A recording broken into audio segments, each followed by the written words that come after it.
और देखिए फ्रेंड्स, यहाँ से पहला प्रश्न हमारा क्या है। देखिए पहला प्रश्न हमारा ये है कि हरे पौधे सूर्य के प्रकाश की ऊर्जा का सूर्य के प्रकाश के ऊर्जा का ग्रहण करते हैं और उसे खाद्य ऊर्जा में परिवर्तित करते हैं। यानी कि जो हरे पौधे होते हैं वो सूर्य के प्रकाश की ऊर्जा का कितने प्रतिशत ग्रहण करते हैं और उसे खाद्य ऊर्जा में परिवर्तित करते हैं। तो फ्रेंड्स, क्या 1%, 2% या 10%, या उपयुक्त में से एक से अधिक, या उपयुक्त में से कोई नहीं। तो यहाँ पर फ्रेंड्स, जो हरे पौधे होते हैं वो सूर्य के प्रकाश की ऊर्जा का जो है कि 1% ग्रहण करते हैं और उसे खाद्य ऊर्जा में परिवर्तित करते हैं। तो ऑप्शन नंबर यहाँ से ए बिल्कुल राइट आंसर हो जाएगा। और ये प्रश्न फ्रेंड्स आपके जो है कि TRE 1 में भी पूछा था। ठीक है, तो ये सारे प्रश्न आपको पता होना चाहिए। देखिए फ्रेंड्स, ये है आपकी क्लास 10th की NCERT। उसमें देखिए क्या दिया गया है। देखिए दूसरे रूप में परिवर्तन होता है तो अ, पर्यावरण में ऊर्जा की कुछ मात्रा का अनुपयोगी ऊर्जा के रूप में ह्रास हो जाता है। देखिए पर्यावरण के विभिन्न घटकों के बीच ऊर्जा के प्रवाह का विस्तृत अध्ययन किया गया और क्या पाया गया है। देखिए ये जो पाया गया है इसमें ये सारे पॉइंट आपके लिए महत्वपूर्ण है। देखिए यहाँ से जो है कि आपका प्रश्न बनाया गया था। देखिए एक स्थलीय परितंत्र में हरे पौधों की पत्तियों द्वारा प्राप्त होने वाली सौर ऊर्जा का लगभग 1% भाग खाद्य ऊर्जा में परिवर्तित करते हैं। कौन? तो ये है फ्रेंड्स आपके हरे पौधे। ठीक है, तो यहीं से आपका जो है कि प्रश्न में बनाया था। और देखिए आगे हम लोग बढ़ते हैं। इससे पहले एक और प्रश्न आप देख लीजिए। खाए हुए भोजन की मात्रा का कितना जैव मात्रा में बदल जाता है। यानी कि जो हम लोग जो खाते हैं भोजन की तीव्रता का कितना प्रतिशत जो है कि मात्रा में बदल जाता है अगले स्तर के उपभोक्ताओं को उपलब्ध हो पाता है। तो ये है फ्रेंड्स आपका जो है कि आंसर आपका क्या है, तो 10%। देखिए 10% आपका किसी भी ऑप्शन में नहीं है, तो उपयुक्त में से जो है कि कोई नहीं आपका राइट आंसर होगा। देखिए मैं ऐसा ऑप्शन जानबूझ के देता हूं क्योंकि ऐसे ही प्रश्न आपके एग्ज़ाम में पूछे जाते हैं। और अभी से अगर आप प्रैक्टिस करेंगे तभी फ्रेंड्स आपका जो है कि सही करने का जो एक्सपीरियंस है वो अच्छा होगा। ठीक है, देखिए खाए हुए भोजन की मात्रा का कितना जैव मात्रा में बदल पाता है तथा अगले स्तर के उपभोक्ताओं को उपलब्ध हो पाता है। तो ये है आपका फ्रेंड्स 10%, जो आपको ऊपर यहाँ पे दिख रहा होगा। इसी के नीचे से जो है कि ये प्रश्न बनाया गया था। देखिए खाए हुए भोजन की मात्रा का लगभग 10%, यही 10% पूछा गया था, लगभग 10% ही जैव मात्रा में बदल पाता है तथा अगले स्तर के उपभोक्ताओं को उपलब्ध हो पाता है। तो यहीं से आपका जो है कि फ्रेंड्स ये प्रश्न जो है कि बनाया गया था। तो आपका जो है कि option number D right answer हो गया था। ठीक है, अब देखिए फ्रेंड्स आगे हम लोग बढ़ते हैं।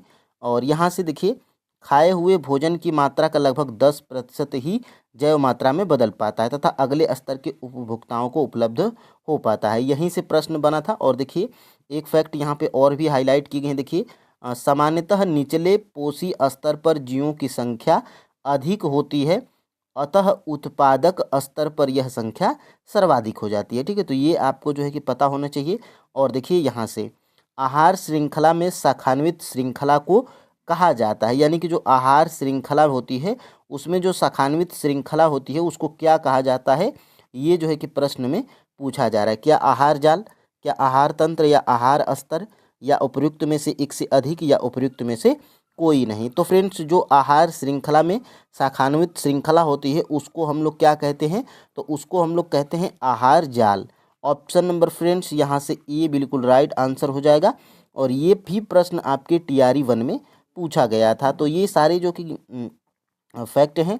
और यहाँ से देखिए 4 नंबर का प्रश्न, ये दोनों प्रश्न कहाँ से बनाए गए हैं अभी हम लोग देखेंगे। देखिए परितंत्र में ऊर्जा का प्रवाह डॉट डॉट होता है। ठीक है, यानी कि परितंत्र में जो ऊर्जा का प्रवाह होता है वो कैसा होता है, क्या त्रिदिशिक होता है, क्या बहुदिशिक होता है, या एक दिशिक होता है, या उपयुक्त में से एक से अधिक, या उपयुक्त में से कोई नहीं। तो देखिए परितंत्र में ऊर्जा का जो प्रवाह होता है फ्रेंड्स वो एक दिशिक होता है। ठीक है, ऑप्शन नंबर यहाँ से सी बिल्कुल राइट आंसर हो जाएगा। ठीक है, और यहाँ से ये दोनों प्रश्न देखिए कहाँ से बनाया गया है, तो देखिए ये आपकी जो है कि एनसीईआरटी में दिया गया है। अतः एक सीधी आहार श्रृंखला के बजाय जीवों के मध्य आहार संबंध शाखान्वित होते हैं तथा शाखान्वित श्रृंखलाओं का एक जाल बनाते हैं, जिसे हम लोग क्या कहते हैं, आहार जाल कहते हैं। तो एक प्रश्न आपका यहाँ से बनाया गया था। और देखिए दूसरा प्रश्न, देखिए ऊर्जा का प्रवाह कैसा होता है, एक दिशिक अथवा एक ही दिशा में होता है। तो दूसरा प्रश्न आपका यहाँ से बनाया गया था। और यही सारे प्रश्न हैं फ्रेंड्स जो आपके एग्जाम में पूछे जाते हैं। ठीक है, देखिए ये आपके साइंस में भी दिया गया है। और उस साइंस में लास्ट वाला जो चैप्टर है क्लास 10th का, उसमें फ्रेंड्स ये है आपका पर्यावरण। उस चैप्टर का नाम ही है हमारा पर्यावरण। तो ये ईवीएस में भी काम करेगा। और ज्योग्राफी में आप जो है पढ़ेंगे तो वो भी आपका ईवीएस में आ जाएगा। और ये साइंस और ज्योग्राफी के जो है कि लगभग सेम ही हो जाते हैं। ठीक है, देखिए डाट आहार श्रृंखला में प्रथम पोषी स्तर पर मौजूद होते हैं।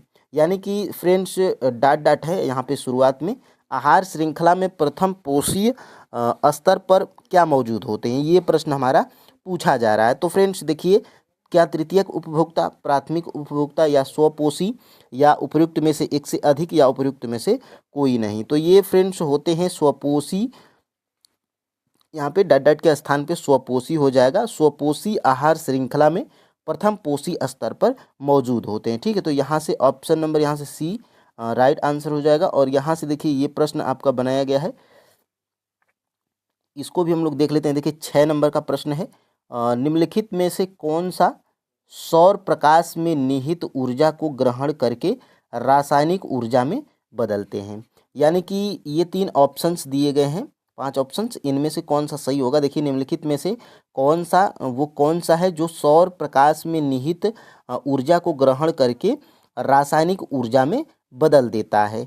तो ये है फ्रेंड्स आपका जो है कि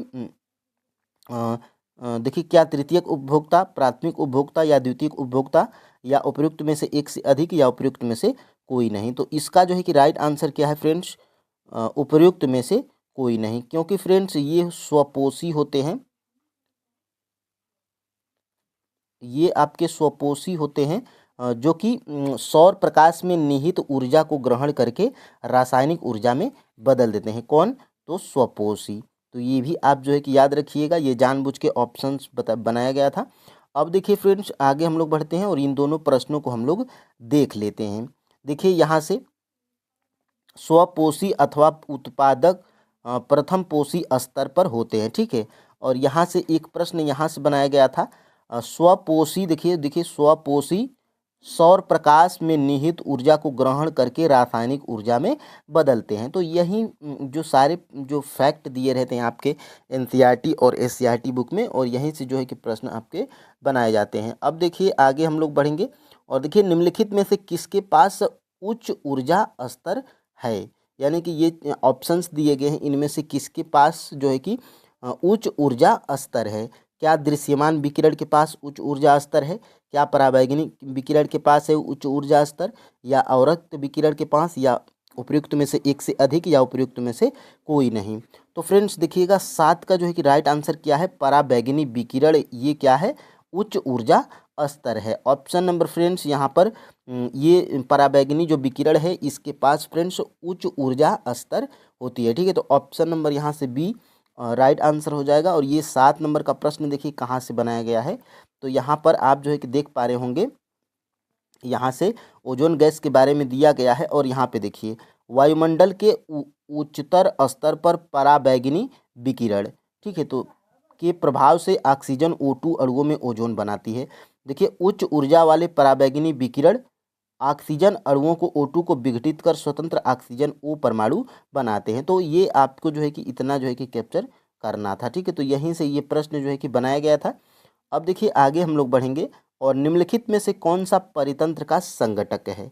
यानी कि क्या जंतु, पौधे, सूक्ष्मजीव, ये तीनों परितंत्र के संघटक हैं। क्या उपयुक्त में से एक से अधिक, या उपयुक्त में से कोई नहीं। तो फ्रेंड्स देखिए परितंत्र के संघटक आपके जंतु भी होता है, और पौधे भी होते हैं, और जो है कि सूक्ष्म जीव भी होते हैं। और देखिए पौधों को हम लोग क्या कहते हैं, पादप भी कहते हैं।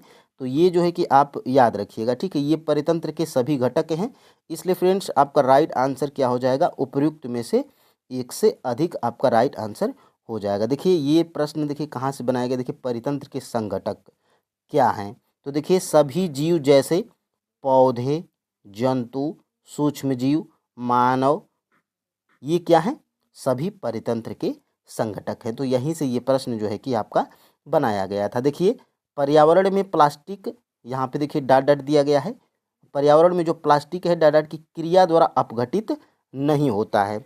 क्या परजीवी है, क्या जीवाणु, मृतोपजीवी, उपयुक्त में से एक से अधिक या उपयुक्त में से कोई नहीं।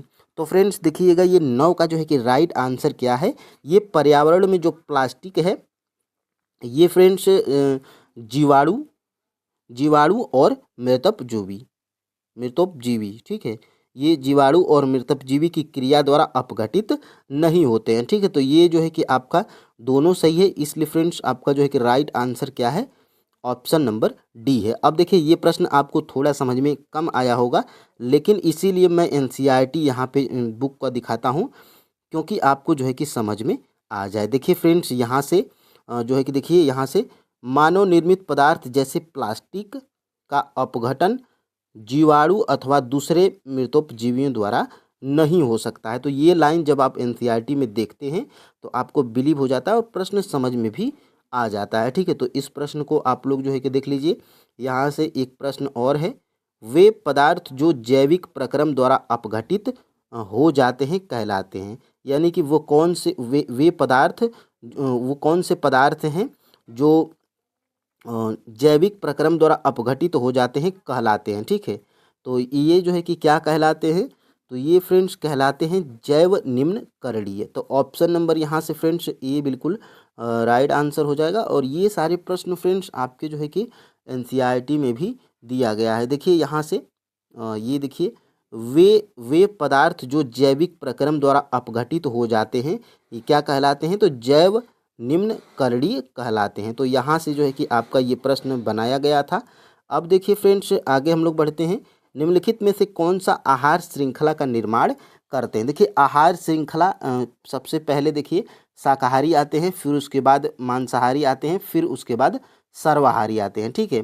तो देखिएगा ये जो है कि घास क्या है, तो ये जो है कि आपका देखिए सबसे पहले क्या है, घास है, ठीक है। ये घास है और घास को जो है कि देखिए बकरी खा जाती है और बकरी को देखिए यहाँ पे मानव खा जाता है। तो ये जो है कि आपके आहार श्रृंखला का निर्माण हो रहा है। देखिए प्राथमिक उपभोक्ता, द्वितीयक उपभोक्ता और तृतीयक उपभोक्ता, तो यही है आपका।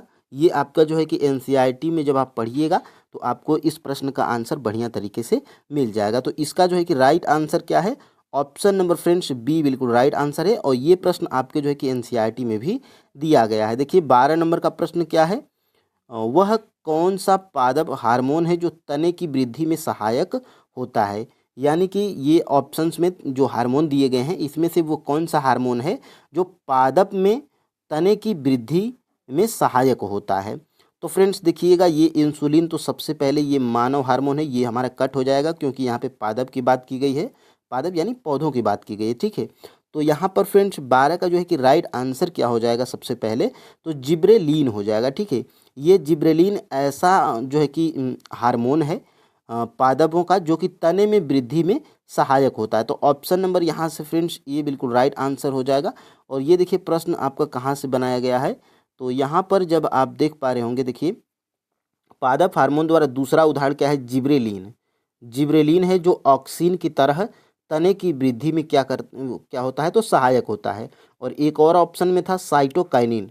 साइटोकाइनिन क्या करता है, तो पादप में जो है कि कोशिका विभाजन को क्या करता है, प्रेरित करता है। तो ये जो है कि आपके जो है कि प्रश्न का ये था, ठीक है। और ये देखिए एब्सिसिक अम्ल वृद्धि का संदमन करने वाले हार्मोन का एक उदाहरण है और पत्तियों का मुरझाना इसके प्रभाव में सम्मिलित है। तो ऐसा अगर प्रश्न बन जाए तो ये आप जो है कि देख लीजिए। और देखिए दो तंत्रिका कोशिका के मध्य खाली स्थान को क्या कहते हैं, ये आपके 6 to 8 में ये जो है कि प्रश्न पूछ लिया गया था TRE 3.0 में।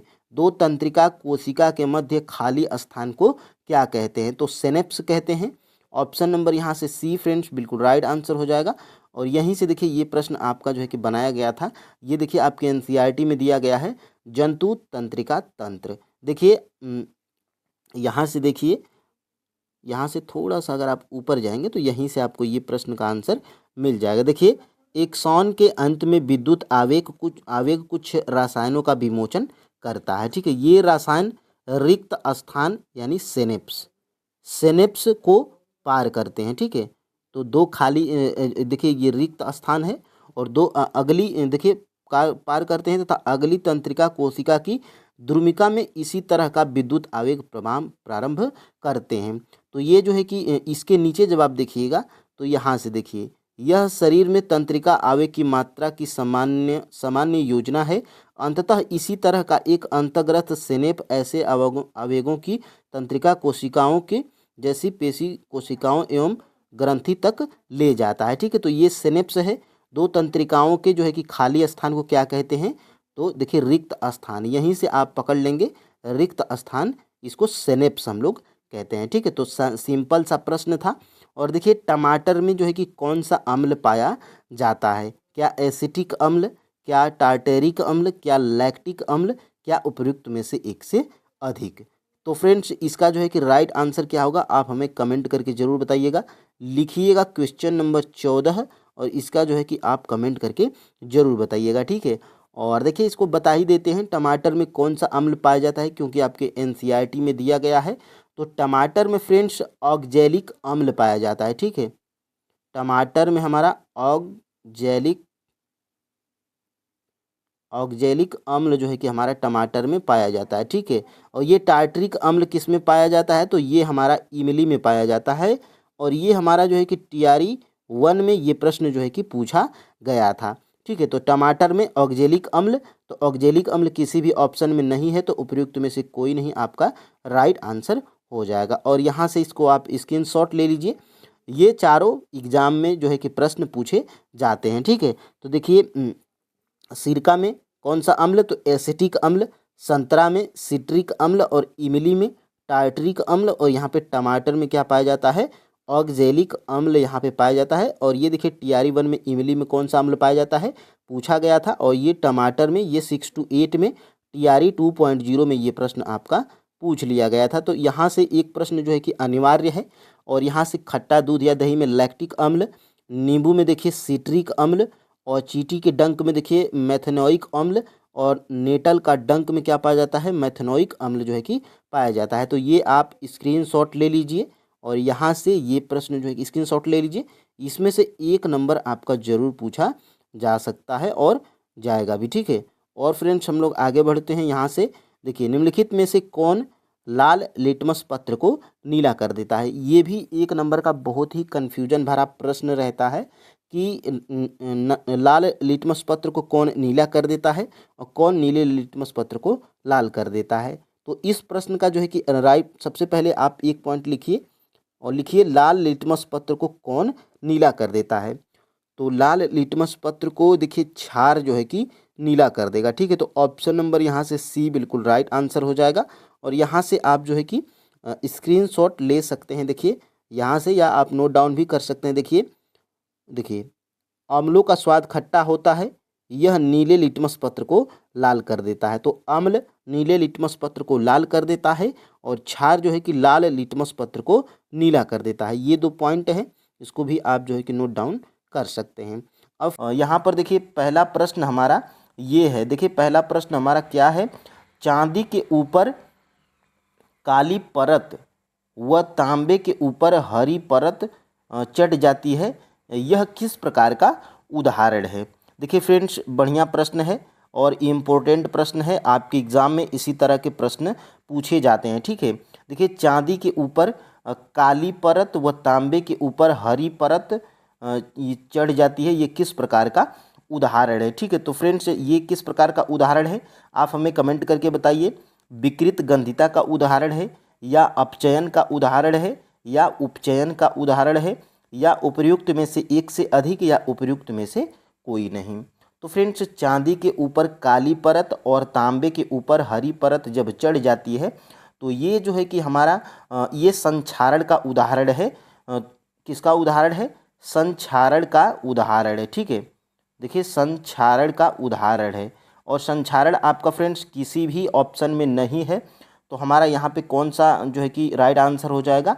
ऑप्शन नंबर फ्रेंड्स ई बिल्कुल राइट आंसर हो जाएगा। देखिए बीपीएससी आपका इसी तरह से चालाकी से प्रश्न को बनाती है और ऑप्शन को सेट करती है, और फ्रेंड्स आप जो है कि कंफ्यूज हो जाते हैं। तो अभी से अगर आप प्रैक्टिस किए रहेंगे इसी तरह के, तो फ्रेंड्स आप जो है कि एग्ज़ाम में आप कॉन्फिडेंस के तौर पे आप जो है कि प्रश्नों को सही कर पाएंगे। ठीक है, यहाँ से ऑप्शन नंबर ई, चांदी के ऊपर काली परत चढ़ जाती है और तांबे के ऊपर हरी परत चढ़ जाती है, तो ये संक्षारण के उदाहरण हैं। ठीक है, यहाँ पर फ्रेंड्स देखिए संक्षारण होता क्या है, तो देखिए संक्षारण के उदाहरण सबसे पहले देख लीजिए क्या होता है। तो देखिए आपने अवश्य देखा होगा, लोहे की बनी नई वस्तुएं चमकीली होती हैं, लेकिन कुछ समय पश्चात उन पर ललिमा युक्त भूरे रंग की परत चढ़ जाती है। जैसे आप जैसे मोर्चा जिसको कहते हैं आप लोग, और इस प्रक्रिया को लोहे पर जंग लगना कहते हैं। ठीक है, और यहाँ से देखिए क्या आपने चांदी तथा तांबे पर चढ़ने वाली परत के रंग पर ध्यान दिया है? जब कोई धातु अपने आसपास अम्ल, आर्द्रता आदि के संपर्क में आती है तब ये संक्षारित होती हैं, और इस प्रक्रिया को संक्षारण कहते हैं, याद रखिएगा। और देखिए चांदी के ऊपर काली परत व तांबे के ऊपर हरी परत चढ़ना संक्षारण के अन्य उदाहरण हैं। तो डायरेक्टली फ्रेंड्स यहीं से जो है कि आपका प्रश्न बनाया गया था। बता दें कि ये आपका क्लास 10th का एनसीईआरटी साइंस का है। ठीक है, अब देखिए फ्रेंड्स आगे हम लोग बढ़ते हैं और दूसरे प्रश्न की तरफ चलते हैं। देखिए चिप्स बनाने वाले चिप्स की थैली में कौन सी गैस भरते हैं? ये भी मोस्ट इम्पोर्टेंट प्रश्न है आपके एग्ज़ाम की दृष्टि से, और इसी तरह के प्रश्न आपके एग्ज़ाम में पूछे जाते हैं। तो चिप्स बनाने वाले चिप्स की थैली में कौन सी गैस भरते हैं? क्या ऑक्सीजन गैस भरते हैं, कार्बन डाइऑक्साइड गैस भरते हैं, या नाइट्रोजन गैस भरते हैं, या उपयुक्त में से एक से अधिक, या उपयुक्त में से कोई नहीं? तो फ्रेंड्स जो चिप्स बनाने वाले होते हैं वो चिप्स की थैली में वो नाइट्रोजन गैस को भरते हैं। देखिए नाइट्रोजन गैस को क्यों भरते हैं अभी हम लोग नीचे देखेंगे। ऑप्शन नंबर फिलहाल यहाँ पे सी बिल्कुल राइट आंसर हो जाएगा। ठीक है, यहाँ पर फ्रेंड्स देखिए, यहाँ पर देखिए दिया गया है विकृत गंधिता, और विकृत गंधिता का उदाहरण देखिए होता क्या है। देखिए वसा युक्त अथवा तैलीय खाद्य सामग्री जब लंबे समय तक रखी रह जाती है तब उनका स्वाद गंधयुक्त हो जाता है। ठीक है, देखिए उपचयित होने पर तेल एवं वसा विकृत गंधी हो जाते हैं तथा उनके स्वाद और गंध बदल जाते हैं। प्रायः तैलीय वसायुक्त खाद्य सामग्रियों में उपचयन रोकने के लिए पदार्थ क्या मिलाए जाते हैं? प्रतिऑक्सीकारक मिलाए जाते हैं। वो प्रतिऑक्सीकारक होते क्या है? देखिए वायुरोधी बर्तनों में खाद्य सामग्री रखने में उपचयन की गति धीमी हो जाती है। क्या आप जानते हैं? यहाँ पर देखिए चिप्स बनाने वाले चिप्स की थैली में ऑक्सीजन हटाकर उसमें नाइट्रोजन जैसी कम सक्रिय गैस से युक्त कर देते हैं ताकि चिप्स का उपचयन न हो सके। उपचयन का मतलब फ्रेंड्स मतलब उसमें गंध न आ सके, और वह जो है कि ऑक्सीजन के प्रभाव में अगर आ जाएगा चिप्स तो वो जो है कि ख़राब हो जाता है। इसलिए फ्रेंड्स ये नाइट्रोजन गैस भरी जाती है चिप्स की थैलियों में, नमकीन के थैलियों में। ये क्यों भरी जाती है? क्योंकि ये जो है कि कम सक्रिय गैस है। कौन? नाइट्रोजन। ठीक है, तो यहाँ से ये जो है कि आप इसको याद रखिएगा। और फ्रेंड्स आगे हम लोग बढ़ते हैं। देखिए अभिक्रिया के समय जब पदार्थ में ऑक्सीजन की वृद्धि या हाइड्रोजन का ह्रास होता है, देखिए क्या होता है तब कौन सी क्रिया होती है? ध्यान से समझिएगा फ्रेंड्स। ऑक्सीजन की वृद्धि, देखिए फ्रेंड्स ऑक्सीजन की वृद्धि, देखिए तीर ऊपर जाएगी तो वृद्धि होगा, और हाइड्रोजन का ह्रास, ह्रास का मतलब ये नीचे जा रहा है। ठीक है, ये आप समझिएगा। सबसे पहले फ्रेंड्स देखिए ऑक्सीजन की वृद्धि हो रही है और हाइड्रोजन का ह्रास हो रहा है। ठीक है, तब कौन सी क्रिया वहाँ पर हो रही है? ठीक है, तो ये फ्रेंड्स ये आपका जो है कि उपचयन क्रिया हो रही है। ऑप्शन नंबर यहाँ से जो है कि बी बिल्कुल राइट आंसर हो जाएगा। अब इन चीज़ों को हम लोग एनसीईआरटी में से समझते हैं होता क्या है। तो देखिए फ्रेंड्स यहाँ से ध्यान से देखिएगा। देखिए किसी अभिक्रिया में पदार्थ का उपचयन तब होता है जब उसमें ऑक्सीजन की वृद्धि या हाइड्रोजन का ह्रास होता है। तो आप जो है कि यहाँ पे स्क्रीनशॉट भी ले लेंगे तब भी हो जाएगा, या अगर आप नोट बना रहे हैं, शार्ट नोट बना रहे हैं इस प्रैक्टिस सेट का, तो फ्रेंड्स आप लिख लीजिए कि उपचयन हेडिंग डाल के कि उपचयन में होता क्या है, तो ऑक्सीजन की वृद्धि होती है और हाइड्रोजन का ह्रास होता है, ठीक है। और अपचयन में होता क्या है, तो अपचयन में फ्रेंड्स ऑक्सीजन का ह्रास होगा और हाइड्रोजन की वृद्धि होगी। दो चीज़ों को यहाँ पे समझना है, ठीक है, प्रैक्टिकली यहाँ पे दिया गया है। अब फ्रेंड्स हम लोग आगे बढ़ते हैं। यहाँ से देखिए निम्नलिखित में से कौन सा ऊष्माक्षेपी अभिक्रिया का उदाहरण है। देखिए फ्रेंड्स नीचे हम लोग जानेंगे कि ऊष्माक्षेपी अभिक्रिया हम लोग किसे कहते हैं, ठीक है। इसीलिए फ्रेंड्स मैं आपको समझाने के लिए, देखिए मैं सिर्फ प्रश्न लाता और आंसर बताता और निकल जाता, लेकिन फ्रेंड्स एनसीईआरटी की कटिंग जो मैं देता हूँ वहाँ से चीज़ें आपकी क्लियर हो जाती हैं, ठीक है। देखिए निम्नलिखित में से कौन सा ऊष्माक्षेपी अभिक्रिया का उदाहरण है। तो फ्रेंड्स ऊष्माक्षेपी अभिक्रिया का उदाहरण क्या श्वसन है, या शाक सब्जियों का विघटित होकर कंपोस्ट बनना, ये जो है कि आपका ऊष्माक्षेपी अभिक्रिया का उदाहरण है, या वियोजन क्रिया, या उपर्युक्त में से एक से अधिक, या उपर्युक्त में से कोई नहीं। तो फ्रेंड्स इसका जो है कि राइट आंसर क्या है, ऑप्शन नंबर डी। और ऑप्शन नंबर डी में फ्रेंड्स ये जो है कि सी हमारा जो है कि ऊष्माक्षेपी अभिक्रिया का उदाहरण नहीं है, और श्वसन और शाक सब्जियों का विघटित होकर कंपोस्ट बनना, ये दोनों जो है कि ऊष्माक्षेपी अभिक्रिया के उदाहरण हैं। तो ऑप्शन नंबर फ्रेंड्स यहाँ से जो है कि डी बिल्कुल राइट आंसर हो जाएगा। देखिए फ्रेंड्स ऊष्माक्षेपी अभिक्रिया हम लोग किसे कहते हैं। देखिए यहाँ से ध्यान से जो चीज़ें हाईलाइट हैं उसको सिर्फ आप देखिए। जिन अभिक्रियाओं में उत्पाद के निर्माण के साथ साथ ऊष्मा भी उत्पन्न होती है उन्हें ऊष्माक्षेपी अभिक्रिया या ऊष्माक्षेपी रासायनिक अभिक्रिया कहते हैं, ठीक है। तो देखिए इसमें होता क्या है, तो निर्माण उत्पाद के निर्माण के साथ साथ ऊष्मा भी, तो ऊष्मा या ऊर्जा देखिए इसमें हो रही है, तो ये क्या है, ऊष्माक्षेपी अभिक्रिया का उदाहरण है। और देखिए यहाँ से श्वसन एक ऊष्माक्षेपी अभिक्रिया है, ठीक है। और श्वसन क्यों जो है कि अभिक्रिया है, ऊष्माक्षेपी अभिक्रिया, तो देखिए यहाँ से हम सभी जानते हैं कि जीवित रहने के लिए हमें ऊर्जा की आवश्यकता होती है। यह ऊर्जा हमें भोजन से प्राप्त होती है। पाचन क्रिया के समय खाद्य पदार्थ छोटे छोटे टुकड़ों में टूट जाते हैं, जैसे चावल, आलू और ब्रेड में कार्बोहाइड्रेट मिलता है, ठीक है। इन कार्बोहाइड्रेट के टूटने से ग्लूकोज प्राप्त होता है। यह ग्लूकोज हमारे शरीर की कोशिकाओं में उपस्थित ऑक्सीजन से मिलकर हमें ऊर्जा प्रदान करता है, ठीक है। तो ये जो है कि आप याद रखिएगा। और इस अभिक्रिया का विशेष नाम श्वसन है। तो श्वसन हमारी कैसी अभिक्रिया हो गई, ऊष्माक्षेपी अभिक्रिया हो गई है, ठीक है। और देखिए यहाँ से और भी है, देखिए शाक सब्जियों, यहाँ से देखिएगा दूसरा क्या है, शाक सब्जियों वनस्पति द्रव्य का विघटित होकर कंपोस्ट बनना भी ऊष्माक्षेपी अभिक्रिया का उदाहरण है, ठीक है। तो यहाँ से एक उदाहरण यहाँ से और एक उदाहरण यहाँ से, ये दोनों चीज़ें आप जो है कि याद रखिए। और फ्रेंड्स प्रश्न भी आपके एग्जाम में यहीं से बनाए जाते हैं। देखिए यहाँ से अम्ल एवं क्षार की जांच के लिए आप संश्लेषित सूचक निम्नलिखित में से किनका उपयोग करेंगे।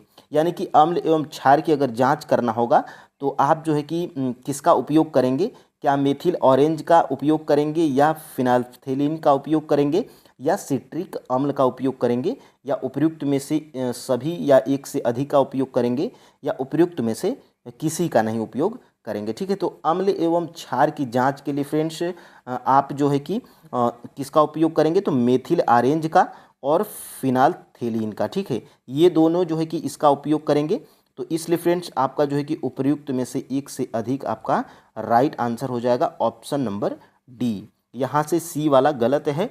और यहाँ से देखिए अम्ल एवं क्षार की जांच के लिए, तो देखिए जो चीज़ें मैं हाईलाइट किया हूँ यहाँ से, देखिए अम्ल एवं क्षारक की जांच के लिए आप संश्लेषित सूचक जैसे मेथिल ऑरेंज एवं फिनाल्फथेलिन का भी उपयोग कर सकते हैं। तो यहाँ से ये इम्पोर्टेंट है, जो चीज़ें आपके एनसीईआरटी बुक में दी गई हैं इनको आप जो है कि कैप्चर करिएगा, ठीक है। अब देखिए फ्रेंड्स आगे हम लोग बढ़ते हैं। अम्लीय विलयन किस प्रकार का आयन उत्पन्न करता है, ये भी प्रश्न बनता है और शायद आगे बन जाए। ये भी आप जो है कि यहाँ से आपको पता होना चाहिए कि अम्लीय विलयन और क्षारीय विलयन किस प्रकार के आयन उत्पन्न करते हैं, ठीक है। तो अम्लीय विलयन इसमें प्रश्न में पूछा गया है, क्या अम्लीय विलयन H+ आयन उत्पन्न करते हैं या OH ऋण आयन जो है कि उत्पन्न करते हैं या CO2 आयन उत्पन्न करते हैं या उपर्युक्त में से एक से अधिक या उपर्युक्त में से कोई नहीं। तो फ्रेंड्स ये जो अम्लीय विलयन होता है ये जो है कि H+ आयन जो है कि उत्पन्न करता है, ठीक है। तो H+ आयन अम्लीय विलयन और क्षारीय विलयन क्या उत्पन्न करता है, तो OH ये जो है कि माइनस, ठीक है। तो अम्लीय क्षारीय आप याद रखिएगा, ये आपका जो है कि क्षार है और ये आपका जो है कि क्या है, अम्ल है, ठीक है। तो ये आप दोनों याद रखिएगा। यहाँ से ऑप्शन नंबर फ्रेंड्स ये बिल्कुल राइट आंसर हो जाएगा। ये चीज़ें देखिए आपके NCERT में भी दी गई हैं। देखिए यहाँ से देखिए विद्युत धारा का प्रवाह अम्ल में उपस्थित इन्हीं आयनों के द्वारा होता है।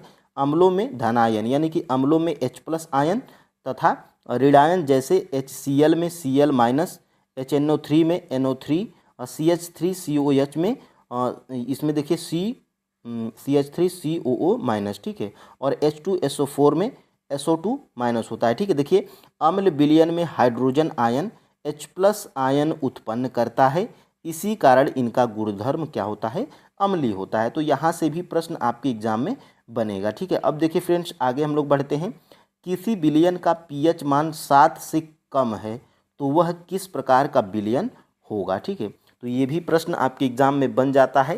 देखिए किसका विलयन 7 होगा तो वो किस प्रकार का विलयन होगा, और किसका जो है कि विलयन 7 से कम होगा, 7 से कम होगा तो वो किस प्रकार का विलयन होगा, और 7 से अधिक होगा तो वो किस प्रकार का विलयन होगा। इसमें से जो है कि 3 प्रश्न आपके एग्जाम में बनेगा, ठीक है। तो सबसे पहले ये प्रश्न आपका बना है कि किसी विलयन का pH मान 7 से कम है तो वह किस प्रकार का विलयन है, ठीक है। तो वे देखिए जिसका विलयन pH मान 7 से कम होगा, ठीक है, 7 से कम होगा तो वो किस प्रकार का विलयन होगा, तो वो अम्लीय विलयन होगा, ठीक है, अम्लीय विलयन होगा।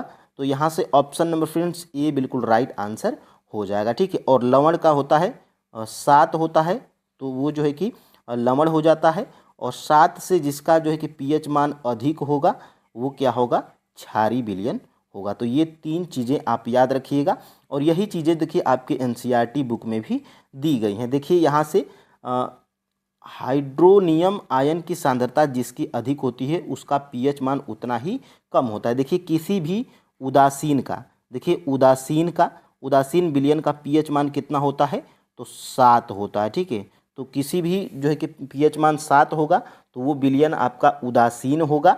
और यहाँ से देखिए pH स्केल में किसी विलयन का मान 7 से कम होगा तो वह अम्लीय विलयन होगा, और pH मान 7 एवं 14 से 1400 हो यानी कि 7 से ज़्यादा होगा तो वह किस प्रकार का विलयन होगा, तो वह क्षारीय विलयन होगा। तो ये 3 चीज़ें आप यहाँ से देखिएगा। और देखिए हमारा शरीर कितने pH परास के बीच कार्य करता है, तो जो है कि हमारा शरीर यानी कि मानव शरीर कितने pH परास के बीच कार्य करता है, ये जो है कि आपके जो है कि प्रश्न में पूछा गया है।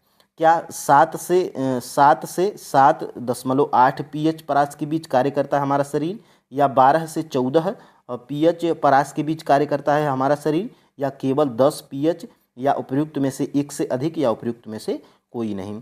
तो फ्रेंड्स हमारा शरीर जो होता है 7 से 7.8 pH परास के बीच कार्य करता है। तो यहाँ से आपका ऑप्शन नंबर ए बिल्कुल राइट आंसर हो जाएगा। देखिए यही चीज़ें आपके जो है कि NCERT बुक में भी दी गई हैं। देखिए दैनिक जीवन में pH का महत्व देखिए, यहाँ से देखिए हमारा शरीर 7 से 7.8 pH परास के बीच कार्य करता है। तो यहाँ से जो है कि प्रश्न आपका बनाया गया था।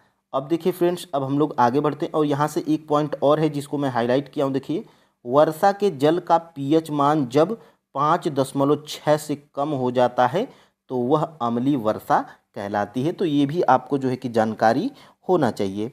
अब देखिए फ्रेंड्स आगे हम लोग बढ़ते हैं, और देखिए निम्नलिखित में से किस ग्रह का वायुमंडल सल्फ्यूरिक अम्ल के मोटे श्वेत एवं पीले बादलों से बना है। देखिए फ्रेंड्स ये प्रश्न ऐसे ही नहीं बनाया गया है, ये चीज़ें आपके NCERT बुक में और SCERT बुक में दी गई हैं, ठीक है। तो निम्नलिखित में से वो कौन सा ग्रह है जिसका वायुमंडल सल्फ्यूरिक अम्ल के मोटे श्वेत एवं पीले बादलों से बना है। तो फ्रेंड्स वो जो है कि ग्रह आपका कौन सा है, तो वो ग्रह आपका शुक्र है।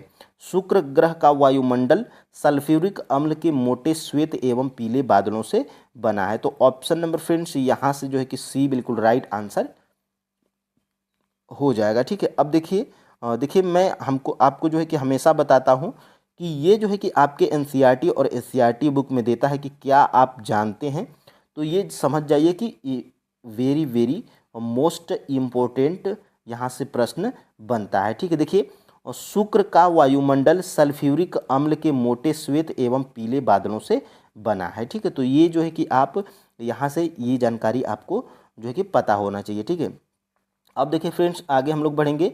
देखिए निम्नलिखित में से किसका उपयोग पीने वाले जल को जीवाणुओं से मुक्त करने के लिए किया जाता है, यानी कि निम्नलिखित में से किसका उपयोग जो है कि पानी को शुद्ध करने के लिए किया जाता है, ये प्रश्न जो है कि पूछा जा रहा है। क्या बेकिंग सोडा का जो है कि उपयोग पानी वाले जल को पीने वाले जो जल होते हैं उनको जीवाणुओं से मुक्त करने या शुद्ध करने के लिए बेकिंग सोडा का उपयोग किया जाता है, या सोडियम हाइड्रोक्साइड का, या विरंजक चूर्ण का, या उपयुक्त में से एक से अधिक, या उपयुक्त में से कोई नहीं।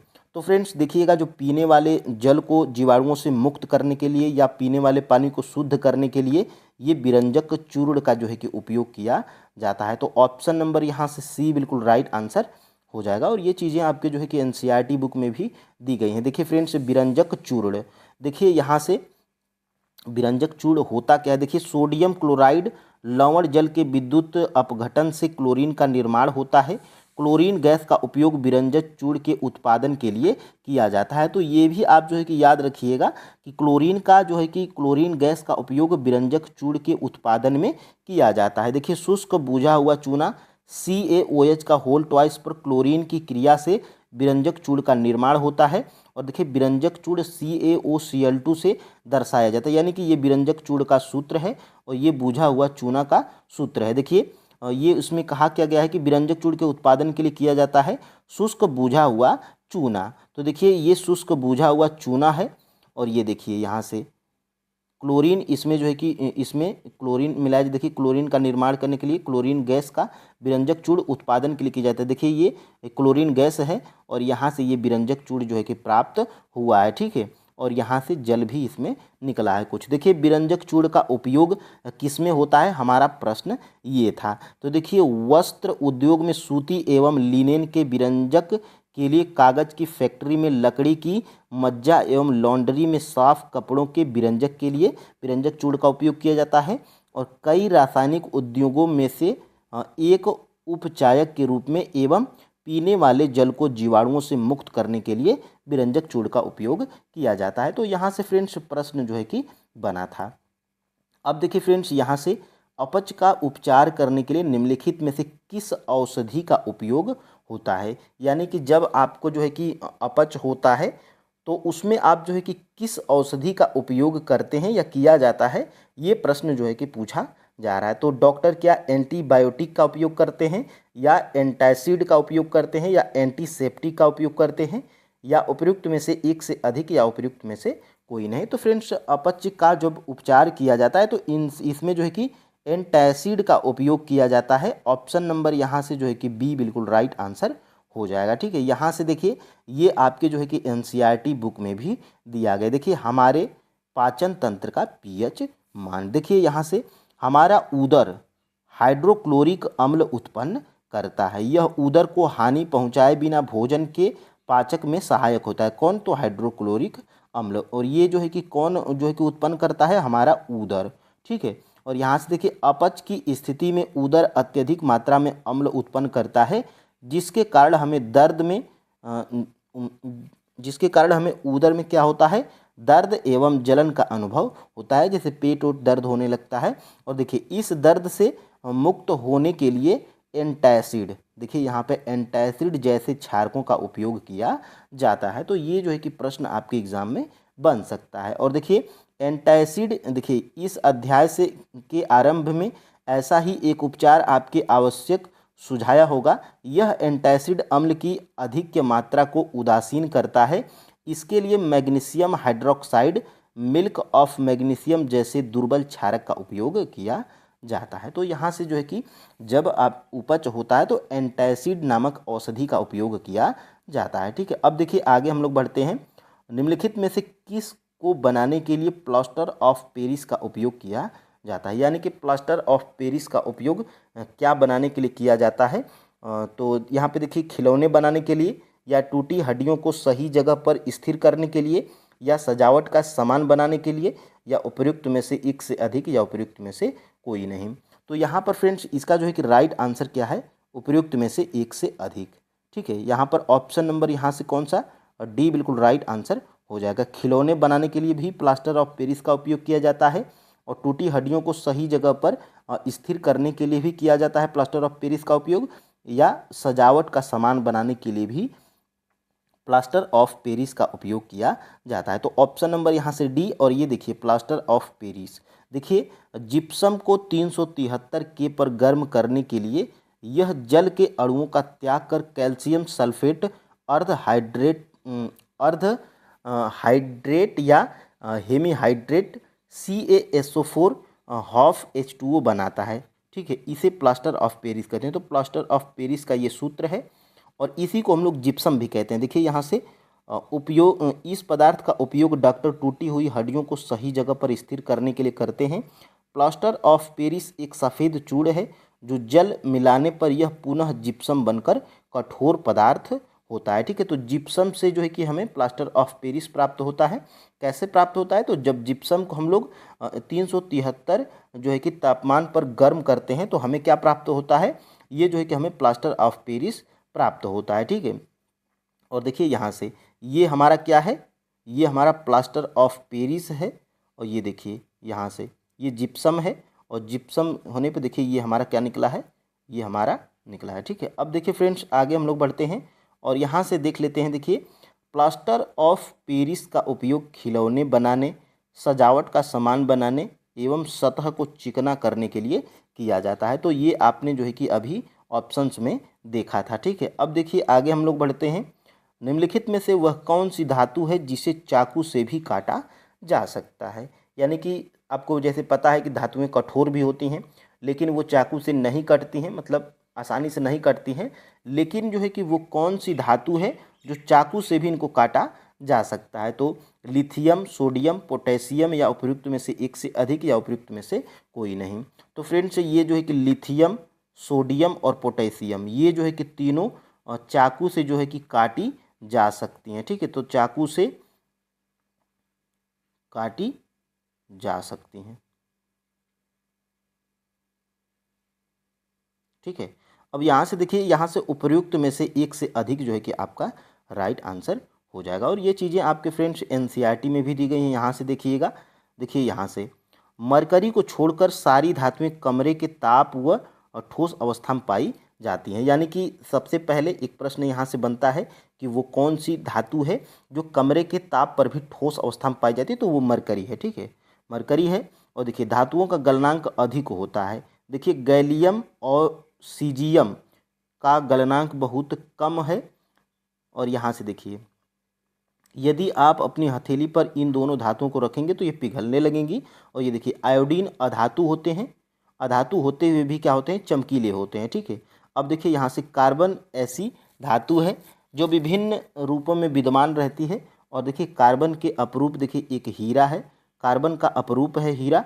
और यहाँ से देखिए कार्बन का अन्य क्या है अपरूप, ग्रेफाइट विद्युत का जो है कि एक सुचालक है। तो ये भी आप जो है कि याद रखिएगा। और क्षारीय धातु, यहाँ से देखिए क्षारीय धातु जैसे लिथियम, सोडियम और पोटेशियम इतनी मुलायम होती हैं कि इनको चाकू से भी काटा जा सकता है, और इनके घनत्व एवं गलनांक बहुत कम होते हैं। तो ये जो है कि प्रश्न यहाँ से बन सकता है, और ये चीज़ें प्रैक्टिकली करके जो है कि आपके जो है कि यहाँ से देखिए ये प्रैक्टिकली जो है कि करके ये चीज़ें दी गई हैं। ठीक है, अब देखिए यहाँ से निम्नलिखित में से किसका उपयोग विद्युत तारों की परस्पर वेल्डिंग के लिए किया जाता है। तो ये भी प्रश्न बन सकता है कि निम्नलिखित में से वो कौन सी जो है कि धातुएं हैं, यानी कि किसका उपयोग जो है कि विद्युत तारों की परस्पर वेल्डिंग के लिए किया जाता है। तो फ्रेंड्स शीशा और टीन, ये जो है कि इनको क्या किया जाता है, तो विद्युत तारों की परस्पर वेल्डिंग के लिए किया जाता है। तो ऑप्शन नंबर यहाँ से जो है कि डी बिल्कुल राइट आंसर हो जाएगा। सी इसमें गलत है, लोहा नहीं है। तो शीशा सीसा और टीन को आप याद रखिएगा। सीसा और टीन का उपयोग जो है कि विद्युत तारों की वेल्डिंग के लिए किया जाता है। अब फ्रेंड्स यहाँ से देखिए ये चीज़ें आपके एनसीईआरटी में भी दी गई हैं। और सबसे पहले यहाँ से जो है कि बता दें कि ये देखिए विद्युत चालकता तथा गलनांक कम होता है। उदाहरण के लिए तांबा एवं जस्ते CuZn की मिश्र धातु पीतल, ताम्र एवं टीन CuSn की मिश्र धातु कांसा विद्युत की कुचालक है, लेकिन ताम्र का उपयोग विद्युत परिपथ बनाने के लिए। तो ताम्र का जो है कि प्रयोग किस में किया जाता है, तो विद्युत का जो है कि परिपथ बनाने के लिए। और देखिए सीसा एवं टीन Pb और Sn की मिश्र धातु सोल्डर है, जिसका गलनांक बहुत कम होता है। इसका उपयोग विद्युत तारों की परस्पर वेल्डिंग के लिए किया जाता है। और एक प्रश्न फ्रेंड्स यहाँ से आपके जो है कि ये प्रश्न आपके जो है कि TRE 3.0 और री एग्ज़ाम PRT में पूछा गया था। प्राचीन भारतीय धातुकर्म का लौह स्तंभ कहाँ पर स्थित है, तो दिल्ली में स्थित है। ये साइंस का ही प्रश्न है। कुछ लोग कंफ्यूज होंगे कि ये प्रश्न स्टैटिक जीके का है, तो ये जो है कि साइंस में धातु जो ये जो लौह स्तंभ है, इसका जिक्र आपके क्लास 10th की एनसीईआरटी साइंस में किया गया है। तो ये प्रश्न आपके TRE 3.0 में यहाँ से पूछा गया था। देखिए ये धातु एवं अधातु है, क्लास 10th की एनसीईआरटी साइंस में। देखिए दिल्ली स्थित लौह स्तंभ, और इसके बारे में यहाँ पर दिया गया है। तो यहाँ से प्रश्न ये इससे ये होता है कि आपके जो है कि सभी प्रश्न हिस्ट्री हो या ज्योग्राफी हो या साइंस हो, इनके सभी के प्रश्न जो है कि आपके एनसीईआरटी और एससीईआरटी से बनाए जा रहे हैं। ठीक है, अब देखिए आगे हम लोग बढ़ते हैं। यहाँ से ये हम लोग देख लिए हैं। अब देखिए यहाँ से निम्नलिखित में से कौन सा एल्कोहल पीने योग्य होता है। यानी कि देखिए एल्कोहल तो वैसे कोई जो है कि पीने योग्य नहीं होता है, लेकिन इनमें से जो कौन सा एल्कोहल है जो पीने योग्य होता है। ठीक है, तो फ्रेंड्स एथेनॉल, एथेनॉल एक ऐसा एल्कोहल है जो कि पीने योग्य होता है। तो ऑप्शन नंबर यहाँ से सी बिल्कुल राइट आंसर हो जाएगा। अब देखिए यहाँ से इसको पीने योग्य कैसे बनाया जाता है, तो देखिए यहाँ से एथेनॉल के गुणधर्म। देखिए एथेनॉल को एल्कोहल कहा जाता है तथा यह सभी एल्कोहल पेय पदार्थों का महत्वपूर्ण अवयव है। इसके अतिरिक्त यह एक अच्छा विलायक है।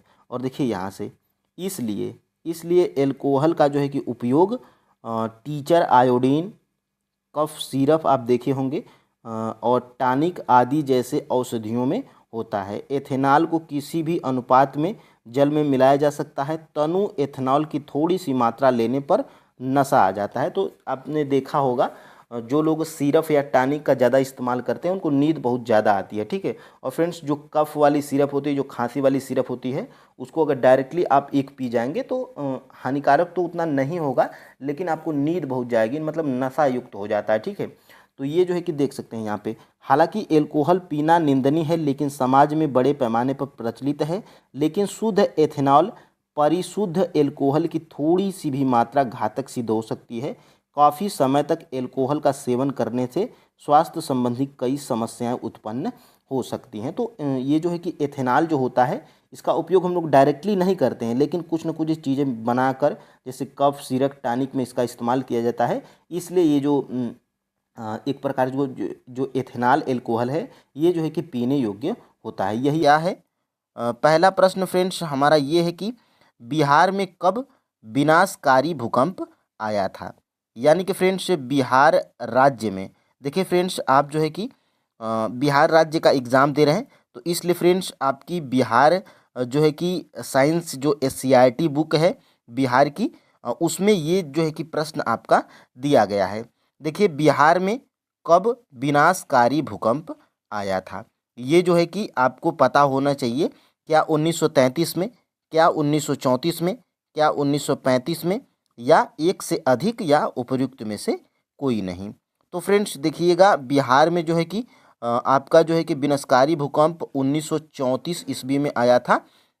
ऑप्शन नंबर फ्रेंड्स यहाँ से आपका बी बिल्कुल राइट आंसर हो जाएगा, क्योंकि फ्रेंड्स देखिए ये आपके जो है कि बिहार एससीईआरटी बुक में दिया गया है।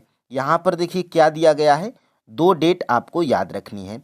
देखिए फ्रेंड्स 1934 में आया विनाशकारी भूकंप। देखिए 1934 में बिहार में आया विनाशकारी भूकंप, 1990 में आया था। ठीक है, और देखिए यहाँ पर 2001 में आया गुजरात के भूकंप, यानी कि 2001 में गुजरात में भूकंप आया था। ठीक है, और यहाँ से देखिए सितंबर 2011 में बिहार में आए भूकंप को आपने महसूस किया होगा। तो ये आपके बिहार SCERT की बुक में दिया गया है, ठीक है। अब देखिए फ्रेंड्स, अब हम लोग आगे बढ़ते हैं। देखिए गुजरात के भूज जिले में बड़ा भूकंप कब आया था? ये आपका जो है कि प्रश्न NCERT और SCERT दोनों में दिया गया है। देखिए गुजरात के भूज जिले में बड़ा भूकंप कब आया था? ये आपका जो है कि प्रश्न सीटेट में भी बहुत बार पूछा गया है, क्योंकि ये NCERT में दिया गया है, ठीक है। तो गुजरात के भूज जिले में बड़ा भूकंप कब आया था? तो फ्रेंड्स ये जो है कि आया था बड़ा भूकंप कब आया था? आप जो है कि कमेंट करिए। देखिए क्या आया था? 10 अक्टूबर 2001 को, 15 अप्रैल 2001 को, 26 जनवरी 2001 को, या उपर्युक्त में से एक से अधिक, या उपर्युक्त में से कोई नहीं। तो फ्रेंड्स गुजरात के भूज जिले में बड़ा भूकंप आया था आपका 26 जनवरी 2001 में। तो फ्रेंड्स ऑप्शन नंबर यहाँ से कौन सा राइट आंसर हो जाएगा? ऑप्शन नंबर फ्रेंड्स ये बिल्कुल राइट आंसर हो जाएगा। ये देखिए कहाँ पर दिया गया है? तो देखिए ये है आपकी क्लास 8th की NCERT की बुक साइंस की, ठीक है। इसमें देखिए क्या दिया गया है? 8 अक्टूबर 2005 को भारत में, और वो भी भारत में कहाँ पर? तो उत्तरी कश्मीर में के उरी तथा तंगधार शहरों में एक बड़ा भूकंप आया था। ये चीज़ें अगर आपके NCERT में दी गई हैं तो 100% प्रश्न पूछा जा सकता है। और देखिए इससे पहले कहाँ पर आया था? तो गुजरात के भूज जिले में 26 जनवरी 2001 को बड़ा भूकंप आया था, जहाँ पर यहाँ पर जो है कि बहुत ही अपार जनधन की क्षति हुई थी। तो ये जो है कि प्रश्न आप याद रखिएगा। और फ्रेंड्स हम लोग आगे देखते हैं। यहाँ पे देखिए और भी कुछ जो है कि भूकंप के बारे में दिया गया। देखिए 26 NCERT में ही क्लास 8th की, देखिए 26 दिसंबर 2004 को हिंद महासागर में एक विशाल सुनामी आया था, ठीक है। और देखिए महासागर के चारों ओर के तटवर्ती क्षेत्रों में अपार हानि हुई थी, ये भी दिया गया है। और आगे जब आप बढ़िएगा तो देखिए यहाँ पे, और यहाँ पे देखिए अगला प्रश्न हमारा आ गया है, निम्नलिखित में से किन कारणों से भूकंप उत्पन्न हो सकता है? यानी कि भूकंप किन कारणों से आता है, या किन कारणों से भूकंप उत्पन्न हो सकता है, ठीक है। तो इसका जो है कि आप कमेंट करिए। देखिए किसी उल्का पिंड के पृथ्वी से टकराने से क्या भूकंप उत्पन्न होगा? कि किसी भूमिगत नाभिकीय विस्फोट के कारण भूकंप उत्पन्न हो सकता है, या पृथ्वी की प्लेटों की गतियों के कारण भूकंप उत्पन्न हो सकता है, या उपर्युक्त में से एक से अधिक, या उपर्युक्त में से कोई नहीं। देखिए फ्रेंड्स ये एक बार BPSC में भी प्रश्न पूछा जा चुका है, ठीक है। तो फ्रेंड्स इसका जो है कि राइट आंसर क्या हो जाएगा? उपर्युक्त में से एक से अधिक, क्योंकि ये जो उपर्युक्त 3 कारण हैं, इन 3 कारणों से जो है कि भूकंप उत्पन्न हो सकता है, ठीक है। तो ऑप्शन नंबर यहाँ से फ्रेंड्स डी बिल्कुल राइट आंसर हो जाएगा। और ये देखिए आपकी जो है कि NCERT बुक में कहाँ पर दिया गया है? देखिए पृथ्वी पर, ये देखिए आप जो है कि नोट डाउन भी कर सकते हैं, स्क्रीनशॉट भी ले सकते हैं। देखिए पृथ्वी पर भूस्पंद ज्वालामुखी के फटने से भूकंप उत्पन्न हो सकता है, किसी उल्का पिंड के पृथ्वी से टकराने से भूकंप उत्पन्न हो सकता है, या भूमिगत नाभिकीय विस्फोट के कारण जो है कि भूकंप उत्पन्न हो सकता है। और देखिए एक चीज़ और है ऊपर, यहाँ से देखिए इसी पेज पे, परंतु अधिकांश भूकंप जो है कि पृथ्वी की प्लेटों की गतियों के कारण आते हैं। तो ये जो है कि भूकंप उत्पन्न हो सकते हैं, ये आपके कारण थे। तो आपने देखा, ठीक है। अब देखिए आगे भूकंप के बारे में क्या दिया गया है। तो फ्रेंड्स देखिए किसी भूकंप की शक्ति के परिणाम को रिक्टर पैमाने पर व्यक्त किया जाता है। तो ये भी प्रश्न बन सकता है। और अधिक विनाशकारी भूकंपों का रिक्टर पैमाने पर परिणाम 7 से अधिक होता है। और जब भूज में और कश्मीर में जो भूकंप आया था तो उसका रिक्टर पैमाने के अनुसार परिणाम कितना था? 7.5 था, ठीक है। तो ये आप जो है कि याद रखिएगा, ठीक है। और भूकंप को जो कि यहाँ पे देखिए, यहाँ पे जब आप देखेंगे, देखिए भूकंप किससे मापा जाता है?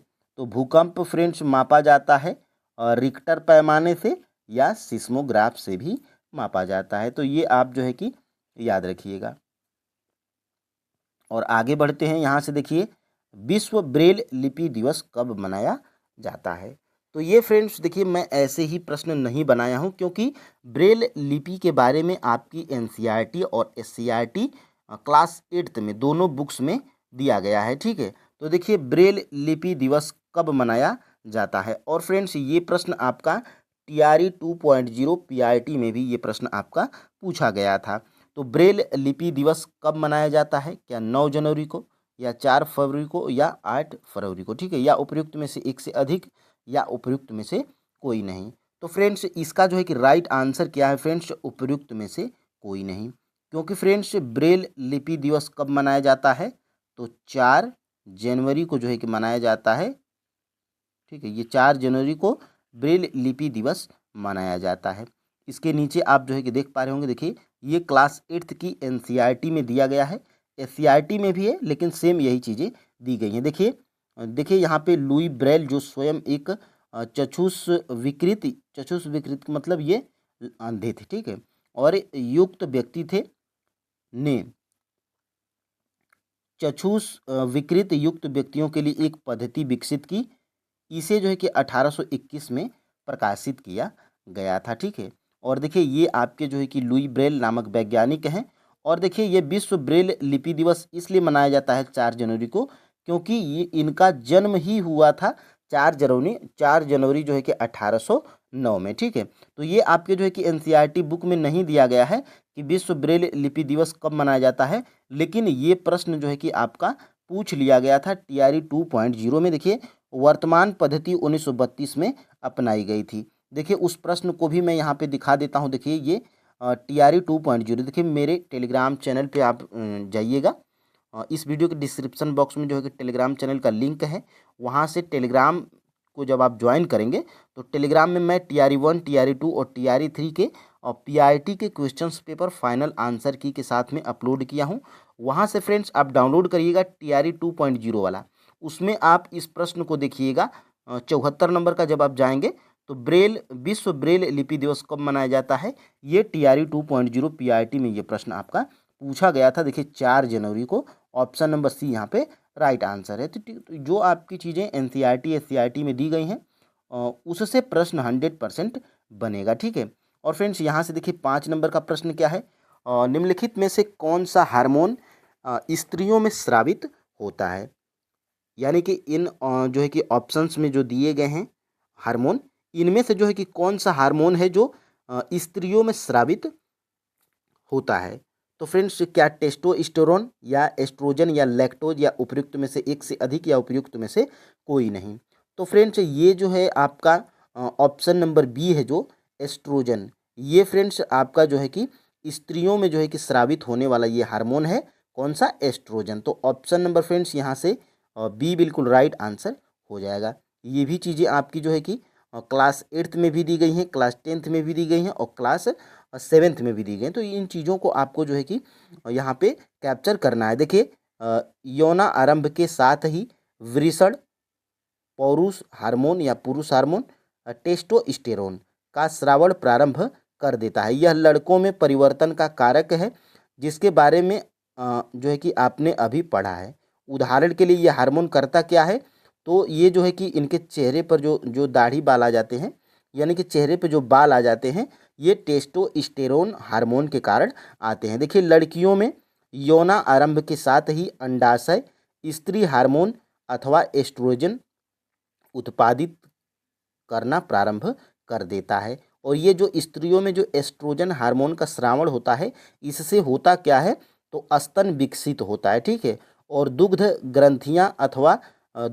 ग्रंथियां स्तन के अंदर विकसित होती हैं। तो ये आप जो है कि इसको याद रख सकते हैं। और यहाँ पर भी दिया गया, देखिए पीयूष ग्रंथि से स्रावित हार्मोन जननांगों को टेस्टोस्टेरोन पुरुष नर में और एस्ट्रोजन स्त्रियों में स्रावित करने के लिए उद्दीपित करता है। तो ये आप जो है कि आपके NCERT बुक में दिया गया है, तो इसको जो है कि आपको जो है कि याद रखना होगा, ठीक है। अब देखिए यहाँ से देखिए प्रश्न हमारा क्या कह रहा है, वह जंतु जो सीधे ही शिशु को जन्म देते हैं वो क्या कहलाते हैं। यानी कि इस प्रश्न का कहने का मतलब ये है कि देखिए कुछ जंतु अंडे देते हैं और कुछ जंतु जो है कि डायरेक्ट बच्चे पैदा करते हैं, मतलब डायरेक्ट बच्चे को जन्म देते हैं, अंडे नहीं देते हैं, ठीक है। तो उन्हीं को यहाँ पे कहा जा रहा है कि वह जंतु जो सीधे ही शिशु को जन्म देते हैं वो क्या कहलाते हैं। तो फ्रेंड्स ये देखिए, क्या वो अंडप्रजक कहलाते हैं या वो अंडयुक्त कहलाते हैं या जरायुज कहलाते हैं, या उपर्युक्त में से एक से अधिक या उपर्युक्त में से कोई नहीं। तो फ्रेंड्स वह जंतु जो सीधे शिशु को जन्म देते हैं वो आपके जो है कि ये जरायुज कहलाते हैं। ठीक है, तो ऑप्शन नंबर यहाँ से सी बिल्कुल राइट आंसर हो जाएगा। ठीक है, तो इसको भी आपको याद रखना है।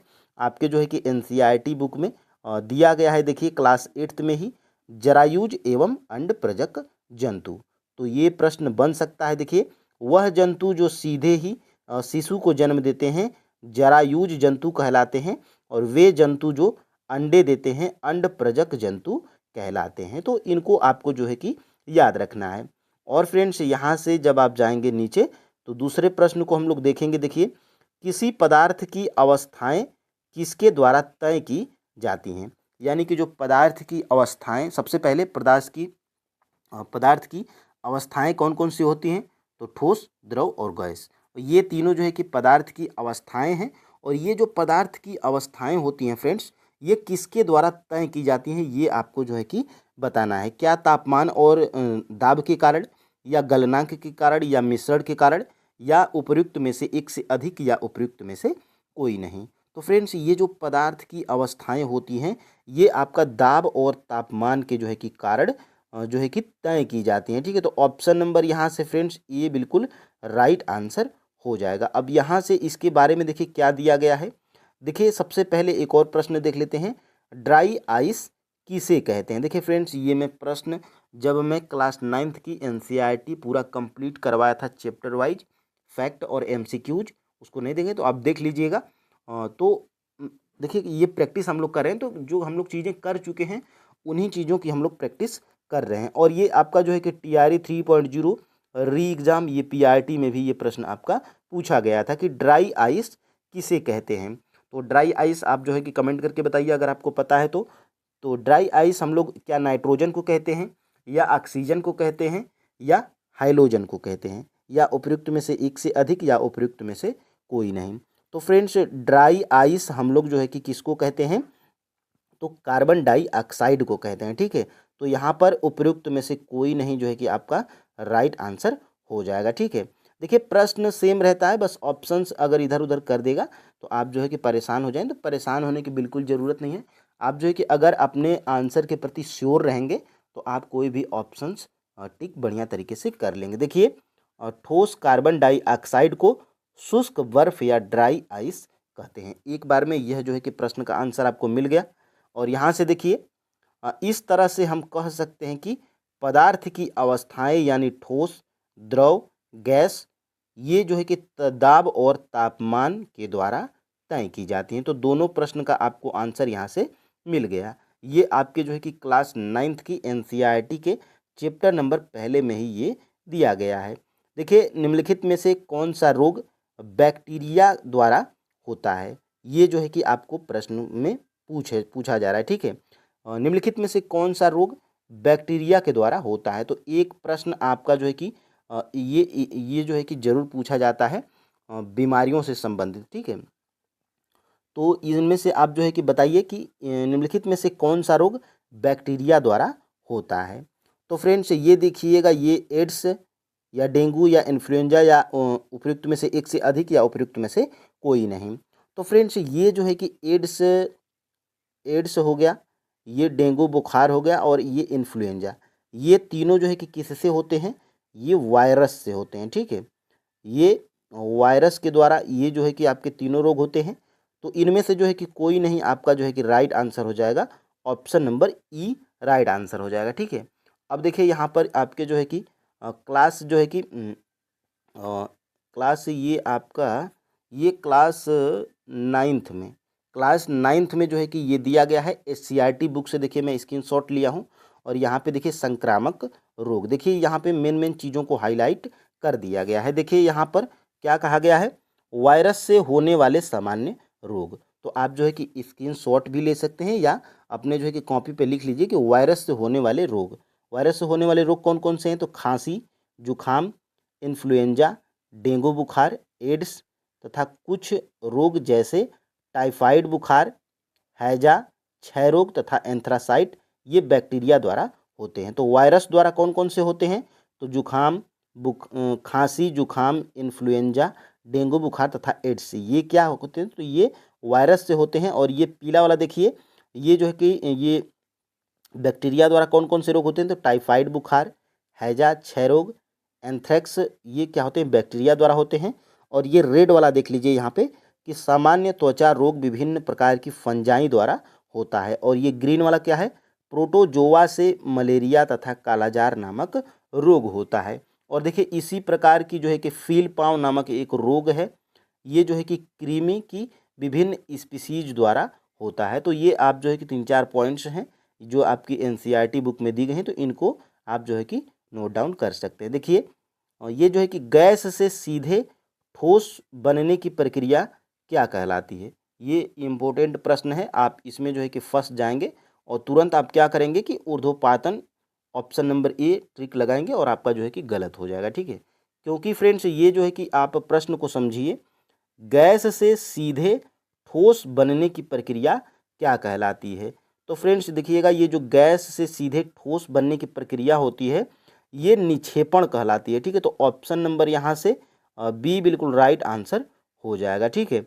और यहाँ से ये देखिए आपके जो है कि क्लास 9th के एनसीईआरटी में, क्लास 9th के एनसीईआरटी में चैप्टर नंबर 1 में देखिए एक प्रश्न हमारा यहाँ से था, एक प्रश्न यहाँ से बना था, ड्राई आइस, कार्बन डाइऑक्साइड और पदार्थ की अवस्थाएं दाब और तापमान के द्वारा तय की जाती हैं। और एक प्रश्न यहाँ से बनाया हूँ, दोनों प्रश्न आप जो है कि कंफ्यूज नहीं होंगे। देखिए, द्रव अवस्था में परिवर्तित हुए बिना ठोस अवस्था से सीधे गैस में, आप नोट डाउन कर सकते हैं फ्रेंड्स अपने कॉपी पर कि ठोस अवस्था से सीधे गैस में बदलने की प्रक्रिया को क्या कहते हैं? ऊर्ध्वपातन कहते हैं। और गैस से सीधे ठोस बनने की प्रक्रिया को हम लोग क्या कहते हैं? निक्षेपण कहते हैं। तो बस यहाँ से आप जो है कि नोट डाउन कर लीजिए, आप कंफ्यूज नहीं होंगे, ठीक है। अब देखिए, अब हम लोग आगे बढ़ते हैं यहाँ से। निम्नलिखित में से कौन सा एक कोशिकीय जीव नहीं है?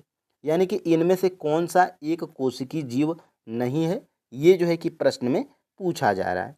तो फ्रेंड्स ये अमीबा और पैरामीशियम, ये क्या है?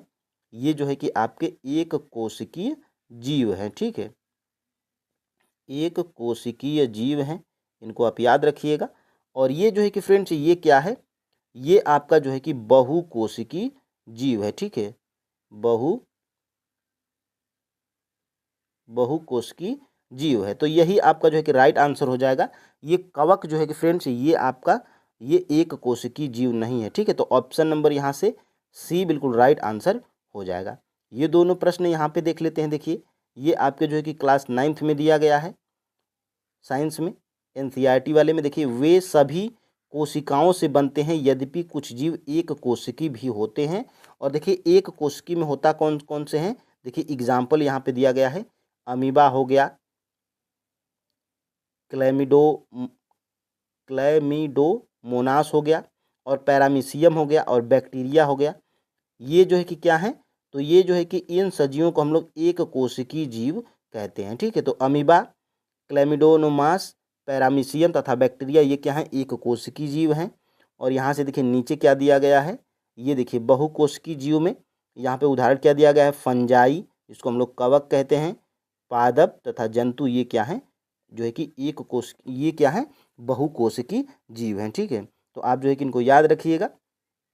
और फ्रेंड्स हम लोग आगे भी बढ़ते हैं। यहाँ से देखिए 12 नंबर का प्रश्न है, निम्नलिखित में से किसको कोशिका की आत्मघाती थैली कहते हैं? ये देखिए ये चीज़ें मैं खुद से नहीं बनाया हूँ, ये जो है कि आपके एनसीईआरटी में दिया गया है, ठीक है। निम्नलिखित में से किसको आत्मघाती थैली कहते हैं? क्या माइटोकॉन्ड्रिया होगा, या प्लास्टिड होगा, या अंतःद्रव्य जलिका होगा, या उपयुक्त में से एक से अधिक, या उपयुक्त में से कोई नहीं?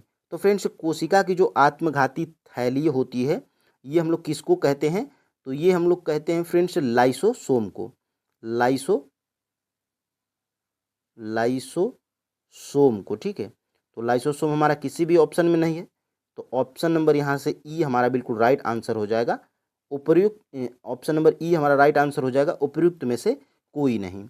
ये लाइसोसोम को हम लोग क्या कहते हैं? आत्मघाती थैली कहते हैं। देखिए आपके जो है कि एनसीईआरटी बुक में दिया गया है, क्लास जो है कि आपके 9th में ही, ठीक है।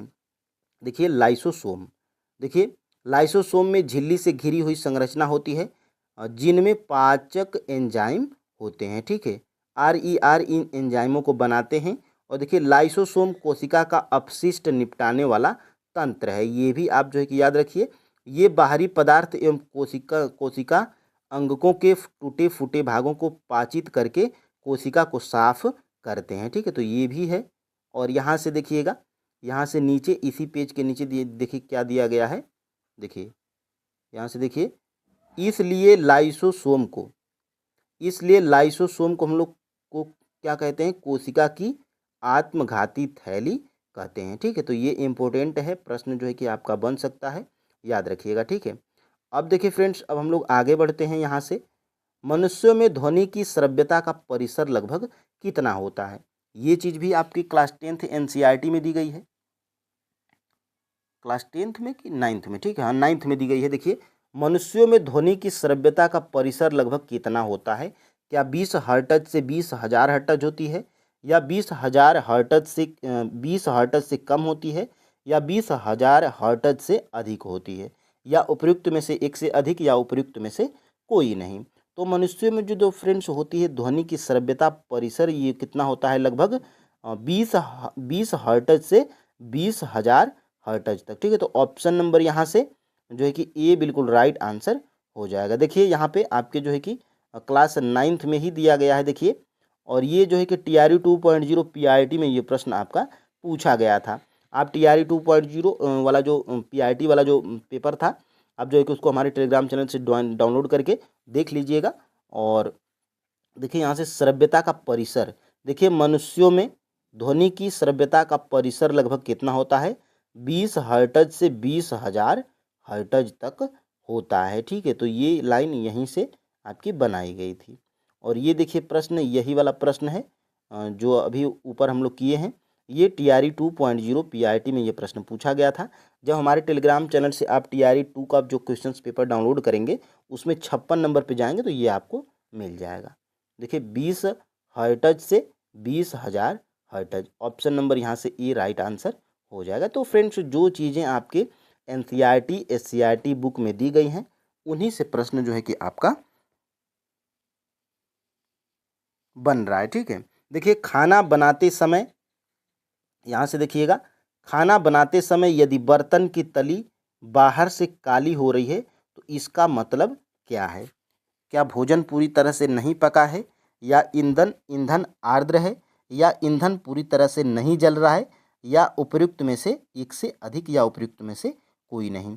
तो फ्रेंड्स, ये जो है कि खाना बनाते समय यदि बर्तन की तली देखे होंगे आप, बर्तन की तली या कढ़ाई हो, या और भी कोई जो फ्राई पैन होगा, उसमें जब आप देखे होंगे कि नीचे नीचे वाला जो जो पोर्शन होता है वो काला हो जाता है, वो किस लिए होता है। तो फ्रेंड्स, ये जो है कि ईंधन पूरी तरह से नहीं जल रहा है, यही कारण होता है। ऑप्शन नंबर यहाँ से सी बिल्कुल राइट आंसर हो जाएगा। देखिए ये आपकी जो है कि क्लास 10th में दिया गया है। देखिए यहाँ से देखिए, संतृप्त हाइड्रोकार्बन से सामान्यतः स्वच्छ ज्वाला निकलेगी, जबकि असंतृप्त कार्बन यौगिकों से अत्यंत काले धुएं व पीली ज्वाला निकलेगी, ठीक है। यहाँ पे देखिए केरोसिन के स्टोव में वायु के लिए छिद्र होते हैं जिनसे पर्याप्त मात्रा में ऑक्सीजन समृद्ध मिश्रण जलकर स्वच्छ नीली ज्वाला देता है। तो नीली ज्वाला निकलेगी तो आप उसको जो है कि स्वच्छ समझेंगे, ठीक है। अब यहाँ से देखिए, बर्तनों के तले काले होते हुए दिखाई दें तो इसका अर्थ होगा कि वायु छिद्र अवरुद्ध है तथा ईंधन का व्यर्थ व्यय हो रहा है।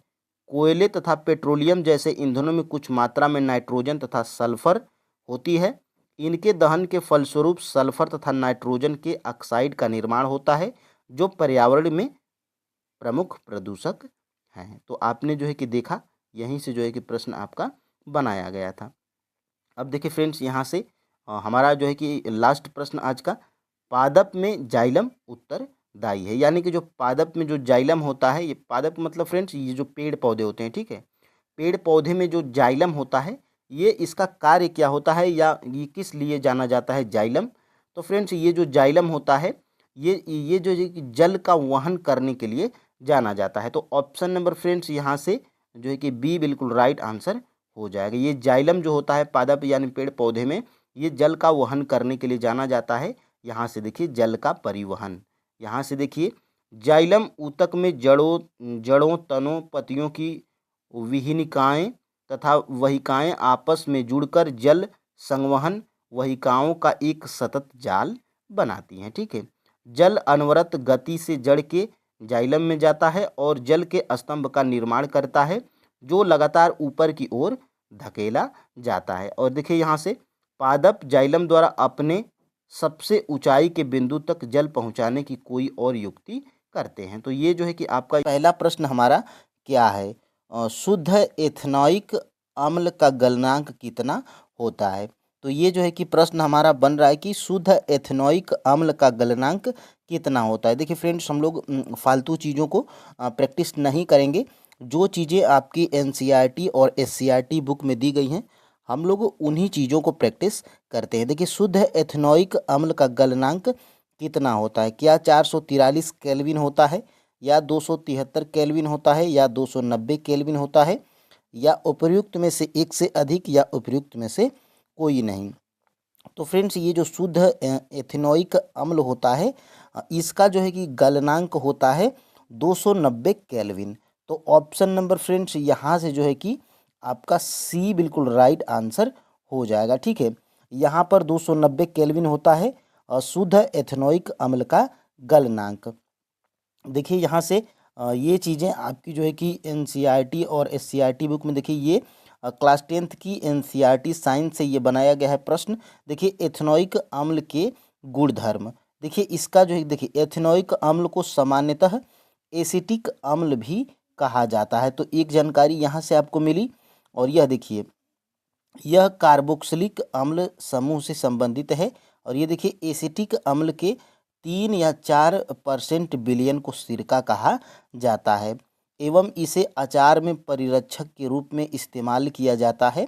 शुद्ध एथेनॉइक अम्ल का गलनांक कितना होता है, 290 केल्विन। और फ्रेंड्स, अगर 290 केल्विन आपके जो है कि ऑप्शन में ना हो तो देखिएगा कितना होता है, 16.6 डिग्री सेल्सियस होता है। इसका जो है कि सेल्सियस में कितना होता है, 16.6 जो है कि डिग्री सेल्सियस होता है। और केल्विन में बात करेंगे तो 290 जो है कि केल्विन होता है। ठीक है, यहाँ पे देखिए इसलिए ठंडी जलवायु में शीत के दिनों में यह जम जाता है, इस कारण इसे ग्लेशियल एसिटिक अम्ल कहते हैं। और देखिए कार्बोक्सिलिक अम्ल कहा जाने वाला कार्बनिक यौगिकों के समूह का अभिलक्षण इसकी अम्लता होती है। हालांकि खनिज अम्लों के विपरीत कार्बोक्सिलिक अम्ल दुर्बल अम्ल होते हैं। खनिज अम्ल जैसे हाइड्रोक्लोरिक अम्ल पूरी तरह से आयनीकृत हो जाते हैं। तो ये प्रश्न आपने जो है कि देखा था। अब देखिए फ्रेंड्स, हम लोग दूसरे प्रश्न की तरफ बढ़ते हैं। यहाँ से देखिए मनुष्य के लार में कौन सा एंजाइम पाया जाता है। बढ़िया प्रश्न है और आपके जो है कि एनसीईआरटी में और एससीईआरटी दोनों बुक में दिया गया है। देखिए मनुष्य के लार में कौन सा एंजाइम पाया जाता है। तो फ्रेंड्स, क्या एमिलेज या लाइपेज या न्यूक्लियस या उपर्युक्त में से एक से अधिक, या उपर्युक्त में से कोई नहीं। तो फ्रेंड्स, मनुष्य के लार में जो है कि एमिलेज एंजाइम पाया जाता है। तो ऑप्शन नंबर यहाँ से फ्रेंड्स जो है कि ए बिल्कुल राइट आंसर हो जाएगा। और एमिलेज को हम लोग क्या कहते हैं, तो टाइलिन भी कहते हैं। यहाँ से देखिए टाइलिन, ठीक है, इसको हम लोग टाइलिन भी बोलते हैं, यहाँ से टाइलिन। ठीक है, तो ऑप्शन नंबर यहाँ से ए बिल्कुल राइट आंसर हो जाएगा। और यहाँ से देखिए, यहाँ से ये जो है कि प्रश्न आपका बनाया गया। देखिए छोटे अणुओं में खंडित करना होगा, यह काम जैव उत्प्रेरक द्वारा किया जाता है जिन्हें हम एंजाइम कहते हैं। देखिए लार में भी एक एंजाइम होता है जिसे एमिलेज कहते हैं। यह मंड जटिल अणु को सरल शर्करा में खंडित कर देता है। ठीक है, तो यहाँ से ये जो है कि आपका प्रश्न बन रहा है। और इसी एमिलेज को हम लोग क्या कहते हैं, तो टाइलिन भी कहते हैं। यहाँ से ये भी आपको जो है कि पता होना चाहिए। ठीक है, अब देखिए आगे हम लोग बढ़ते हैं। यहाँ से देखिए तीसरा प्रश्न हमारा क्या है, कार्बन डाइऑक्साइड पानी और ऊर्जा देने के लिए पायरुवेट का विखंडन होता है। यानी कि कार्बन डाइऑक्साइड पानी और ऊर्जा देने के लिए पायरुवेट का विखंडन कहाँ पर होता है? क्या क्लोरोप्लास्ट में होता है, क्या माइटोकॉन्ड्रिया में होता है, या साइटोप्लाज्म में होता है, या उपर्युक्त में से एक से अधिक, या उपर्युक्त में से कोई नहीं? तो फ्रेंड्स ये जो है कि माइटोकॉन्ड्रिया में होता है। ठीक है। कार्बन डाइऑक्साइड पानी और ऊर्जा देने के लिए पायरुवेट का विखंडन माइटोकॉन्ड्रिया में होता है। तो ऑप्शन नंबर यहाँ से बी बिल्कुल राइट आंसर हो जाएगा। और यहाँ से फ्रेंड्स देखिए ये आपका जो है कि प्रश्न बनाया गया है। देखिए यहाँ से ध्यान से,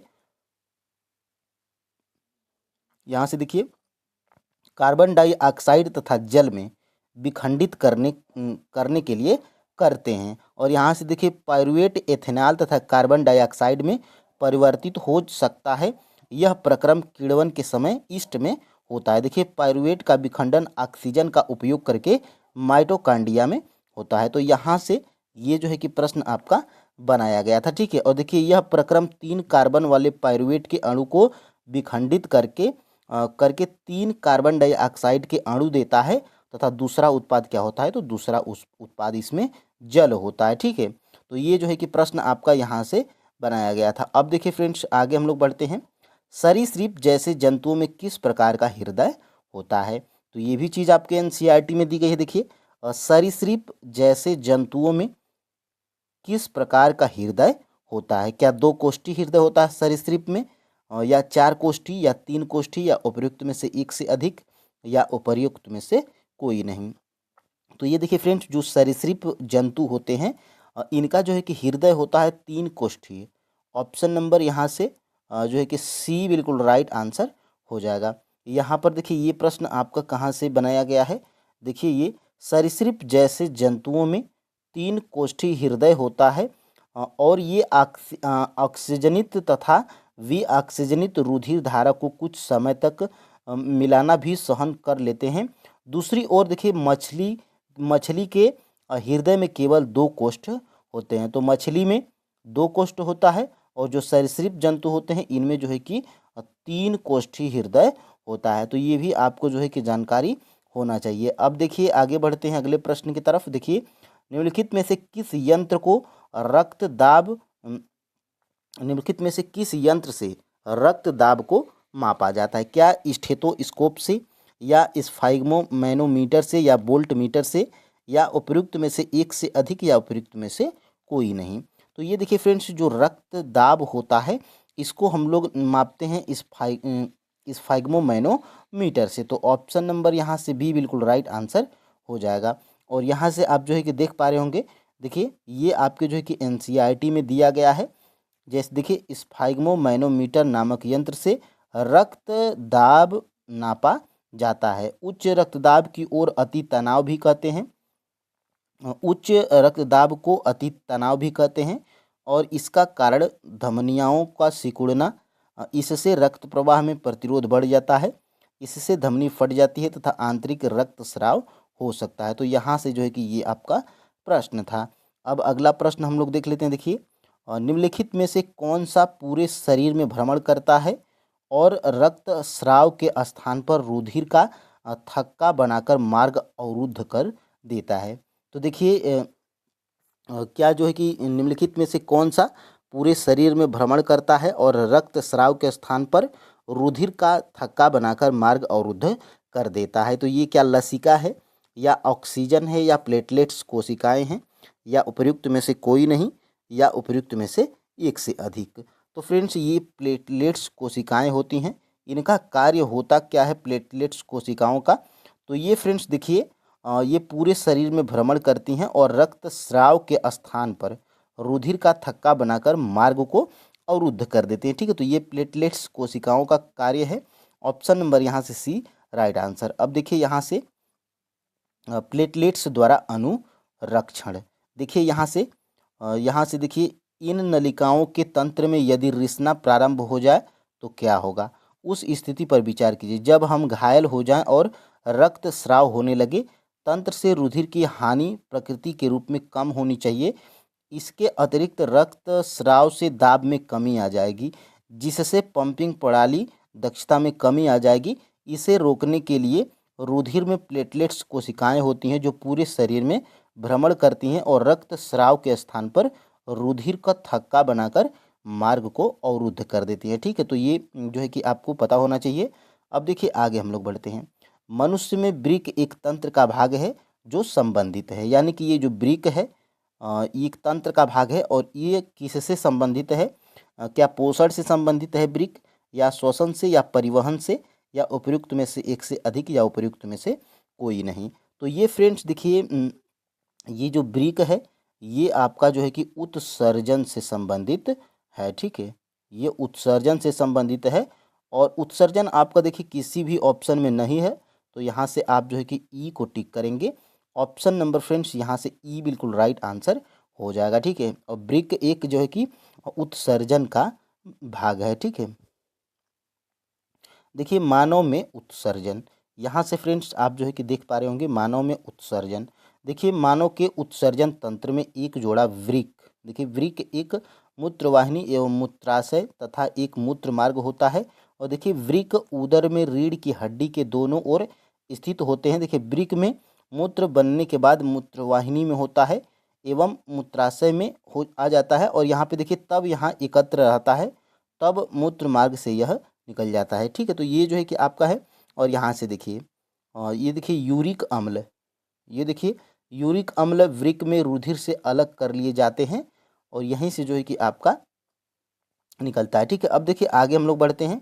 देखिए स्वपोषण के लिए आवश्यक है, यानी कि फ्रेंड्स स्वपोषण के लिए क्या आवश्यक है, ये जो है कि प्रश्न पूछा जा रहा है। तो फ्रेंड्स देखिए स्वपोषण के लिए सूर्य का प्रकाश भी आवश्यक है, क्लोरोफिल भी आवश्यक है और कार्बन डाइऑक्साइड तथा जल भी आवश्यक है। ठीक है, तो इसमें फ्रेंड्स आपका जो है कि ऑप्शन नंबर डी बिल्कुल राइट आंसर हो जाएगा। ठीक है, यहाँ से डी बिल्कुल राइट आंसर हो जाएगा। और फ्रेंड्स यहाँ से आगे हम लोग देखते हैं। देखिए स्वपोषण, तो फ्रेंड्स यहाँ पे स्वपोषण क्या होता है? तो स्वपोषी जीव की कार्बन तथा ऊर्जा की आवश्यकताएं क्रमशः संश्लेषण द्वारा पूरी होती हैं। यह प्रक्रम है जिसमें स्वपोषी बाहर से लिए पदार्थ को ऊर्जा संचित रूप में परिवर्तित कर देता है। ये पदार्थ देखिए कार्बन डाइऑक्साइड तथा जल के रूप में लिए जाते हैं, जो सूर्य के प्रकाश तथा क्लोरोफिल की उपस्थिति में कार्बोहाइड्रेट में परिवर्तित कर दिए जाते हैं। यानी कि स्वपोषण के लिए हमें कार्बन डाइऑक्साइड, जल, सूर्य का प्रकाश और क्लोरोफिल ये सभी जो है कि आवश्यक हैं। अब देखिए आगे हम लोग बढ़ते हैं। देखिए निम्नलिखित में से किस वैज्ञानिक ने मटर पर प्रयोग किया था? तो फ्रेंड्स मटर पर प्रयोग जो है कि आपके ग्रेगर जॉन मेंडल के द्वारा किया गया था। ये आपके क्लास 10th की एनसीईआरटी साइंस में दिया गया है। उस चैप्टर का नाम क्या है? आनुवंशिकी। ठीक है, तो यहाँ पर ऑप्शन नंबर जो है कि ए बिल्कुल राइट आंसर हो जाएगा। यहाँ से फ्रेंड्स ग्रेगर जॉन मेंडल ये मटर पर जो है कि प्रयोग किए थे। और देखिए यहाँ से देखिए ग्रेगर जॉन मेंडल के बारे में आपके क्लास 10th की एनसीईआरटी साइंस में भी दिया गया है। देखिए ग्रेगर जॉन मेंडल, और यहाँ से देखिए मटर पर प्रयोग करना प्रारंभ किया था। तो ये जो है कि मटर पर प्रयोग जो है कि ये किए थे ग्रेगर जॉन मेंडल। अब देखिए आगे हम लोग देखते हैं। सभी बच्चे चाहे वह लड़का हो अथवा लड़की अपनी माता से कौन सा गुणसूत्र प्राप्त करते हैं? तो फ्रेंड्स सबसे पहले आपको जो है कि पता होना चाहिए कि महिलाओं में कौन से गुणसूत्र पाए जाते हैं और पुरुष में कौन से गुणसूत्र पाए जाते हैं। ठीक है, तो देखिए सभी बच्चे चाहे वो लड़का हो अथवा लड़की अपनी माता से कौन सा गुणसूत्र जो है कि प्राप्त करते हैं? तो माता से जो है कि गुणसूत्र जो है कि हमेशा जो है कि एक्स गुणसूत्र जो है कि प्राप्त करते हैं सभी बच्चे, चाहे वो लड़का हो या लड़की, वो अपनी माता से केवल एक्स ही गुणसूत्र प्राप्त करते हैं। तो ऑप्शन नंबर यहाँ से जो है कि बी बिल्कुल राइट आंसर हो जाएगा। और यहाँ से देखिए इसके बारे में थोड़ा सा अगर आप देखेंगे तो देखिए यहाँ पर दिया गया है। ठीक है, देखिए आपके क्लास 10th की एनसीईआरटी साइंस में दिया गया है। और देखिए मानव में अधिकतर गुणसूत्र माता और पिता के गुणसूत्र के प्रतिरूप होते हैं। देखिए इनमें संख्या कितनी होती है? 22 जोड़ी होती है। ठीक है, 22 जोड़ी में देखिए क्या होता है, परंतु एक युग्म जिसे लिंग सूत्र कहते हैं। ठीक है, तो एक एक जोड़ा जो है कि लिंग निर्धारण करने वाले गुणसूत्र होते हैं, और टोटल जो है कि संख्या 22 जोड़ी होती है, और एक जोड़ी क्या होती है? लिंग सूत्र कहते हैं, जिसे एक युग्म में जो लिंग का निर्धारण करते हैं, जो एक जोड़ी होते हैं। ठीक है, जो सदा पूर्ण जोड़े में नहीं होते। और देखिए स्त्री में गुणसूत्र का पूर्ण युग्म होता है तथा एक्स, दोनों में एक्स कहलाते हैं, ठीक है। लेकिन पुरुष नर में यह जोड़ा परिपूर्ण जोड़ा नहीं होता है, जिसमें एक गुणसूत्र जो है कि एक्स होता है तथा दूसरा गुणसूत्र छोटा होता है, जिसे वाई गुणसूत्र कहते हैं, ठीक है। अतः स्त्रियों में देखिए, सबसे पहले स्त्रियों में एक्स एक्स गुणसूत्र होता है और पुरुष में जो है कि वाई वाई गुणसूत्र होता है। अब देखिए यहाँ से प्रश्न आपका जो है कि बनाया गया था, कहाँ से देखिए, सभी बच्चे चाहे वह लड़का हो अथवा लड़की अपनी माता से एक्स गुणसूत्र प्राप्त करते हैं। अतः बच्चों का लिंग निर्धारण इस बात पर निर्भर करता है कि उन्हें अपने पिता से किस प्रकार का गुणसूत्र प्राप्त हुआ है। जिस बच्चे को अपने पिता से एक्स गुणसूत्र वंशानुगत हुआ है तो वह लड़की होगी, और जिसे जिसे पिता से वाई गुणसूत्र वंशानुगत होगा वह लड़का होगा। तो यहाँ से फ्रेंड्स ये आप जो है कि इसको स्क्रीनशॉट लेके आप जो है कि याद रख सकते हैं। और देखिए यहाँ से गोलीय, यहाँ पे यह हम जो है कि टाइपिंग में छूट गया है, यह गोली होगा। यानी कि गोलीय दर्पण की वक्रता त्रिज्या आर तथा फोकस दूरी एफ के बीच में क्या संबंध होता है, ठीक है। तो ये फ्रेंड्स देखिए, गोली दर्पण की वक्रता त्रिज्या आर तथा फोकस दूरी एफ के बीच में ये जो है कि कैसा संबंध होता है, ये होता है फ्रेंड्स आर बराबर, इसको 2f भी कहते हैं। और यहाँ पे f जब इधर आएगा तो r जो है कि r/2 हो जाएगा, ठीक है। तो यानी कि f बराबर r/2 होता है, या r बराबर 2f भी हो सकता है। तो देखिए ये जो है कि f बराबर देखिए r/2, यहाँ पे a भी सही है, और यहाँ पे जो है कि देखिए r बराबर 2f यानी कि b भी हमारा सही है, और ये जो है कि हमारा f बराबर 2r यानी कि ये हमारा गलत है। तो गोली दर्पण की वक्रता त्रिज्या r तथा फोकस दूरी के बीच में ये संबंध हमारा मिला है, ए ऑप्शन नंबर ए और ऑप्शन नंबर बी। तो फ्रेंड्स यहाँ से ऑप्शन नंबर यहाँ से जो है कि डी बिल्कुल राइट आंसर हो जाएगा, ठीक है। तो ये आप जो है कि याद रखिएगा। और यहाँ पे इसका फार्मूला क्या होता है, तो r बराबर 2f होता है, या f बराबर r/2 होता है, ठीक है। तो ये आप जो है कि याद रखिएगा। यहाँ पर देखिए गोलीय, या आप फ्रेंड्स इसको स्क्रीनशॉट ले लीजिए। देखिए गोली दर्पण की वक्रता त्रिज्या r तथा फोकस दूरी f के बीच में कोई संबंध है। देखिए छोटे द्वारक के गोली दर्पणों के लिए वक्रता त्रिज्या फोकस दूरी की दुगनी होती है। तो ये भी अगर आपको पता रहेगा कि गोली दर्पणों के लिए वक्रता त्रिज्या फोकस दूरी की दुगनी होती है, तो ये जो है कि यहाँ पे क्या हो जाएगा, f बराबर कितना हो जाएगा, 2r हो जाएगा, ठीक है। यहाँ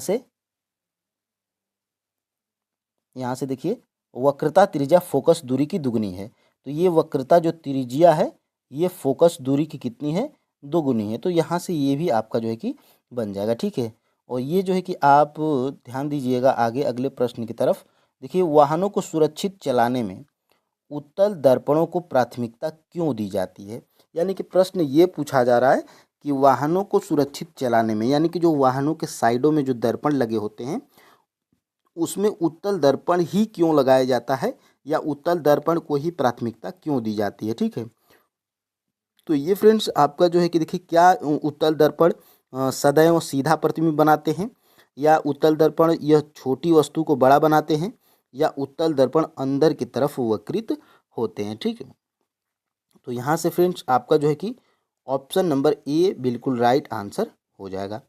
क्योंकि फ्रेंड्स देखिए वाहनों को सुरक्षित चलाने में उत्तल दर्पण को प्राथमिकता इसलिए दी जाती है क्योंकि उत्तल दर्पण जो है कि सदैव सीधा प्रतिबिंब बनाते हैं, ठीक है। तो ऑप्शन नंबर यहाँ से ए बिल्कुल राइट आंसर हो जाएगा। और इसके बारे में थोड़ा सा जानकारी नीचे हम लोग देख लेंगे। देखिए उत्तल दर्पणों का उपयोग, इससे फ्रेंड्स TRA 3.0 में ये प्रश्न जो है कि पूछा गया था। देखिए उत्तल दर्पणों का उपयोग सामान्यतः वाहनों के पश्च दृश्य यानी कि पीछे, ठीक है, वाहनों के पश्च दृश्य दर्पणों के रूप में किया जाता है, यानी कि पीछे के जो है कि चित्र को, यानी कि पीछे की गाड़ियों को देखने के लिए लगाया जाता है।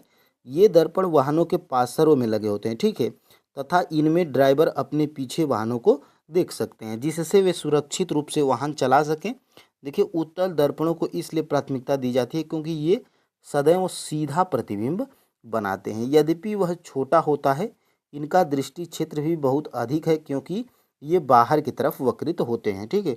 तो एक आपका ऑप्शन ये था कि वो अंदर की तरफ वक्रित होते हैं, लेकिन फ्रेंड्स इसमें जो है कि क्या दिया गया है, उत्तल दर्पण जो है कि बाहर की तरफ वक्रित होते हैं और समतल दर्पण की तुलना में उत्तल दर्पण ड्राइवर को अपने पीछे के बहुत बड़े क्षेत्र को देखने में समर्थ बनाता है। तो यही जो है कि कारण है, तो ये आप जो है कि याद रखिएगा, ठीक है। अब देखिए आगे हम लोग बढ़ते हैं यहाँ से। किसी कांच के बर्तन में रखे पानी में किसी पेंसिल को आंशिक रूप से डुबोया जाता है तो पेंसिल किसके कारण हमें टेढ़ी प्रतीत होती है। तो ये जो है कि बढ़िया प्रश्न है और ये जो है कि विभिन्न एग्जामों में पूछा जाता है बार बार। और देखिए जब फ्रेंड्स, अब देखिए एक कांच का गिलास होगा, उसमें जो है कि पानी भरा रहेगा और उसमें जो है कि आप जो कोई भी पेंसिल या पेन जब डालेंगे तो उसमें जब देखेंगे तो उसमें पेन या पेंसिल जो डाले रहेंगे वो टेढ़ी हमें प्रतीत होती है। उसका कारण क्या है? क्या उसका कारण प्रकाश का प्रवर्तन है या पानी के कारण या प्रकाश के अपवर्तन के कारण? ठीक है, तो ये जो है कि आपका प्रकाश के अपवर्तन के कारण हमें जो है कि पेंसिल टेढ़ी प्रतीत होती है। ठीक है, तो ऑप्शन नंबर यहाँ से सी बिल्कुल राइट आंसर हो जाएगा। और यहाँ पे आप जो है कि देख पा रहे होंगे प्रकाश का अपवर्तन। देखिए किसी पारदर्शी माध्यम में प्रकाश सरल रेखा में गमन करता प्रतीत होता है। जब प्रकाश एक पारदर्शी माध्यम से दूसरे में प्रवेश करता है तो क्या होता है? देखिए अब भी सरल रेखा में चलता है या अपनी दिशा बदलता है। देखिए यहाँ से आप जो है कि देख पा रहे होंगे अपने दिन पर दिन कुछ अनुभव को दोहराइए। देखिए यहीं से प्रश्न जो है कि पूछा जा रहा है, पूछा जाएगा। देखिए पानी से भरे टैंक अथवा ताल या पोखरे की तली हमें उठी हुई प्रतीत होती है। तो ये भी एक कारण है, प्रकाश का अपवर्तन के कारण होता है ऐसा। और देखिए इसी प्रकार जब मोटा कांच का स्लैब या सिल्ली किसी मुद्रित सामग्री पर रखा जाता है तो कांच का स्लैब हमें ऊपर उठा हुआ प्रतीत होता है। तो किसके कारण? प्रकाश के अपवर्तन के कारण। और देखिए किसी कांच के बर्तन में रखे पानी में किसी पेंसिल को आंशिक रूप से डूबे देखा है। यह वायु तथा पानी के अंतरापृष्ठ पर अर्थात पानी की ऊपर सतह पर टेढ़ी प्रतीत होती है। तो ये किसके कारण होती है? प्रकाश के अपवर्तन के कारण होती है। ठीक है, अब देखिए आगे यहाँ से और भी है। देखिए यहाँ से देखिए पानी से भरे किसी कांच के बर्तन में नींबू पार्श्व से देखने पर वास्तविक साइज से बड़ा प्रतीत होता है। देखिए कांच की गिलास में पानी होगा, ठीक है, और उसमें अगर आप नींबू डालेंगे या गेंद डालेंगे तो वो आपको अपने साइज से बड़ी दिखाई प्रतीत होती है। किसके कारण? तो प्रकाश के अपवर्तन के कारण होता है। ठीक है, और यहाँ से देखिए पेंसिल ये जो है कि टेढ़ी दिखाई देने लगी। और यहाँ से देखिए यहाँ से और हम लोग देख लेते हैं। ठीक है, तो इतने आपके जो है कि एग्जाम्पल थे। ठीक है, अब देखिए आगे हम लोग बढ़ते हैं। निर्वात में प्रकाश की चाल कितनी होती है? ठीक है, तो निर्वात में प्रकाश की चाल फ्रेंड्स आपकी 3 × 10⁸ मीटर प्रति सेकेंड होती है। ऑप्शन नंबर यहाँ से सी बिल्कुल राइट आंसर है। और ये भी पूछा जा सकता है क्योंकि आपके एनसीईआरटी बुक में दिया गया है। यहाँ पे देखिए निर्वात में प्रकाश की चाल 3 × 10⁸ मीटर प्रति सेकेंड होती है। ठीक है, तो ये आप जो है कि याद रखिएगा। और यहाँ से आगे हम लोग बढ़ते हैं। दूर रखी वस्तु को कोई व्यक्ति स्पष्ट देख लेता है, यानी कि दूर रखी वस्तु को कोई व्यक्ति स्पष्ट देख लेता है लेकिन निकट रखी वस्तु को स्पष्ट नहीं देख पाता है तो उस व्यक्ति में किस प्रकार का दोष होता है? यानी कि कोई भी व्यक्ति दूर रखी वस्तु को देख लेता है और पास रखी वस्तु को नहीं देख पा रहा है स्पष्ट रूप से, तो ये जो है कि इस व्यक्ति में किस प्रकार का दोष है? ठीक है, क्या निकट दृष्टि दोष है या जरा दृष्टि दोष है या दूर दृष्टि दोष है? तो फ्रेंड्स ये जो है कि आप याद रखिएगा उल्टा होता है। अगर निकट दृष्टि दोष रहेगा तो निकट की वस्तु उसको दिखाई देगी लेकिन दूर का नहीं दिखाई देगा। ठीक है, तो इसमें देखिए दूर रखी वस्तु को कोई व्यक्ति स्पष्ट देख ले रहा है, यानी कि दूर की देख ले रहा है और पास की नहीं देख पा रहा है। ठीक है, तो इसका जो है कि राइट आंसर क्या हो जाएगा? दूर की देख लेगा तो दूर दृष्टि होगा। ठीक है, तो यहाँ से फ्रेंड्स आपका जो है कि ऑप्शन नंबर सी बिल्कुल राइट आंसर हो जाएगा। अब यहाँ से आगे हम लोग देखते हैं। यहाँ से दूर दृष्टि दोष। ठीक है, अब देखिए आगे हम लोग बढ़ते हैं और इसको देख लेते हैं। देखिए निकट दृष्टि दोष में होता क्या है? देखिए निकट दृष्टि दोष में निकट दृष्टि दोष युक्त व्यक्ति निकट रखी वस्तु को स्पष्ट देख लेता है, यानी कि निकट दृष्टि दोष में निकट रखी वस्तु को स्पष्ट देख लेता है लेकिन दूर रखी वस्तु को स्पष्ट नहीं देख पाता है, तो ये निकट दृष्टि दोष है। और निकट दृष्टि दोष के निवारण के लिए कौन सा जो है कि अवतल लेंस का उपयोग किया जाता है। तो दूर दृष्टि दोष के लिए अवतल लेंस, और ये देखिए निकट दृष्टि दोष के लिए क्या, अवतल लेंस। सबसे पहले फ्रेंड्स ये देखिए निकट दृष्टि दोष था, और निकट दृष्टि दोष के निवारण के लिए हमें अवतल लेंस का उपयोग करना होगा। और देखिए दीर्घ दृष्टि दोष या दूर दृष्टि दोष, तो यही जो है कि प्रश्न में बना था कि देखिए कोई व्यक्ति दूर की वस्तुओं को स्पष्ट देख लेता है परंतु निकट रखी वस्तु को सुस्पष्ट नहीं देख पाता है, तो उस व्यक्ति को किस प्रकार का दोष है, तो दूर दृष्टि दोष है। और दूर दृष्टि दोष के निवारण के लिए किसका उपयोग किया जाता है, तो उत्तर है अवतल लेंस की क्षमता कैसी होती है। ठीक है, तो अवतल लेंस की क्षमता कैसी होती है, क्या धनात्मक होती है या ऋणात्मक होती है या अनंत होती है या उपर्युक्त में से एक से अधिक या उपर्युक्त में से कोई नहीं। तो फ्रेंड्स अवतल लेंस की क्षमता जो है कि होती है फ्रेंड्स ऋणात्मक होती है। ठीक है, तो ऑप्शन नंबर यहाँ से जो है कि बी बिल्कुल राइट आंसर हो जाएगा। ठीक है, यहाँ से फ्रेंड्स देखिए ये आपके जो है कि एनसीईआरटी बुक में दिया गया है। देखिए लेंस की क्षमता का एसआई मात्रक क्या होता है, डायोप्टर होता है, ये भी आपको पता होना चाहिए। और यदि एफ को मीटर में व्यक्त करें तो क्षमता को डायोप्टर में व्यक्त किया जाता है। और देखिए यहाँ से उत्तल लेंस की क्षमता कैसी होती है, तो धनात्मक होती है। और यहाँ से देखिए अवतल लेंस की जो है कि क्षमता ऋणात्मक होती है। तो ये जो है कि प्रश्न आपका बना था, अभी हमने ऊपर आपको दिखाया था। देखिए यहाँ से अवतल लेंस की क्षमता कैसी होती है, तो अवतल लेंस की जो है कि क्षमता फ्रेंड्स ऋणात्मक होती है। ठीक है, तो यहाँ से ऑप्शन नंबर बी बिल्कुल राइट आंसर हो जाएगा। तो फ्रेंड्स अगर आप इस तरह की प्रैक्टिस अगर आप डेली करते हैं तो आप जो है कि फ्रेंड्स एग्ज़ाम में यहीं से प्रश्न अगर पूछे जाएंगे तो आप जो है कि आराम से फ्रेंड्स बढ़िया स्कोर कर सकते हैं। देखिए यहाँ से किसी लेंस की प्रकाश किरणों को अभिसरित अथवा अपसरित करने की क्षमता किस पर निर्भर करती है, तो ये बढ़िया प्रश्न है। और फ्रेंड्स देखिए किसी लेंस की प्रकाश किरणों को अभिसरित अथवा अपसरित करने की क्षमता किस पर निर्भर करती है, क्या वक्रता केंद्र पर निर्भर करती है या मुख्य अक्ष पर या फोकस दूरी पर या उपर्युक्त में से एक से अधिक या उपर्युक्त में से कोई नहीं।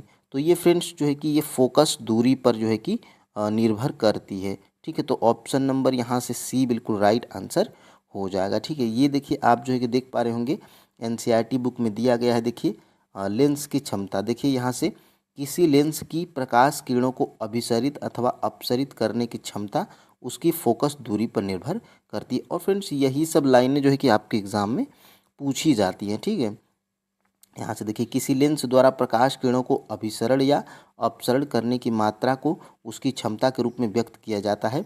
देखिए P बराबर क्या होता है, ये फार्मूला आपको जो है कि याद रखना है। ठीक है, P बराबर 1/F, इससे जो है कि प्रश्न आपके एग्जाम में बन सकता है। और देखिए यहाँ से मानव नेत्र में प्रकाश एक पुतली झिल्ली से होकर नेत्र में प्रवेश करता है, उसे क्या कहते हैं। यानी कि फ्रेंड्स जो मानव नेत्र होता है उसमें प्रकाश जो होता है एक पतली झिल्ली से होकर नेत्र में प्रवेश करता है, तो उस पतली झिल्ली को हम लोग क्या कहते हैं, क्या परितारिका कहते हैं या रेटिना कहते हैं या कार्निया कहते हैं, और या उपर्युक्त में से एक से अधिक या उपर्युक्त में से कोई नहीं। तो फ्रेंड्स इसको हम लोग क्या कहेंगे, कार्निया कहेंगे। ठीक है, ऑप्शन नंबर यहाँ से जो है कि सी बिल्कुल राइट आंसर हो जाएगा। और यहाँ से इस प्रश्न को भी आप जो है कि देख पा रहे होंगे।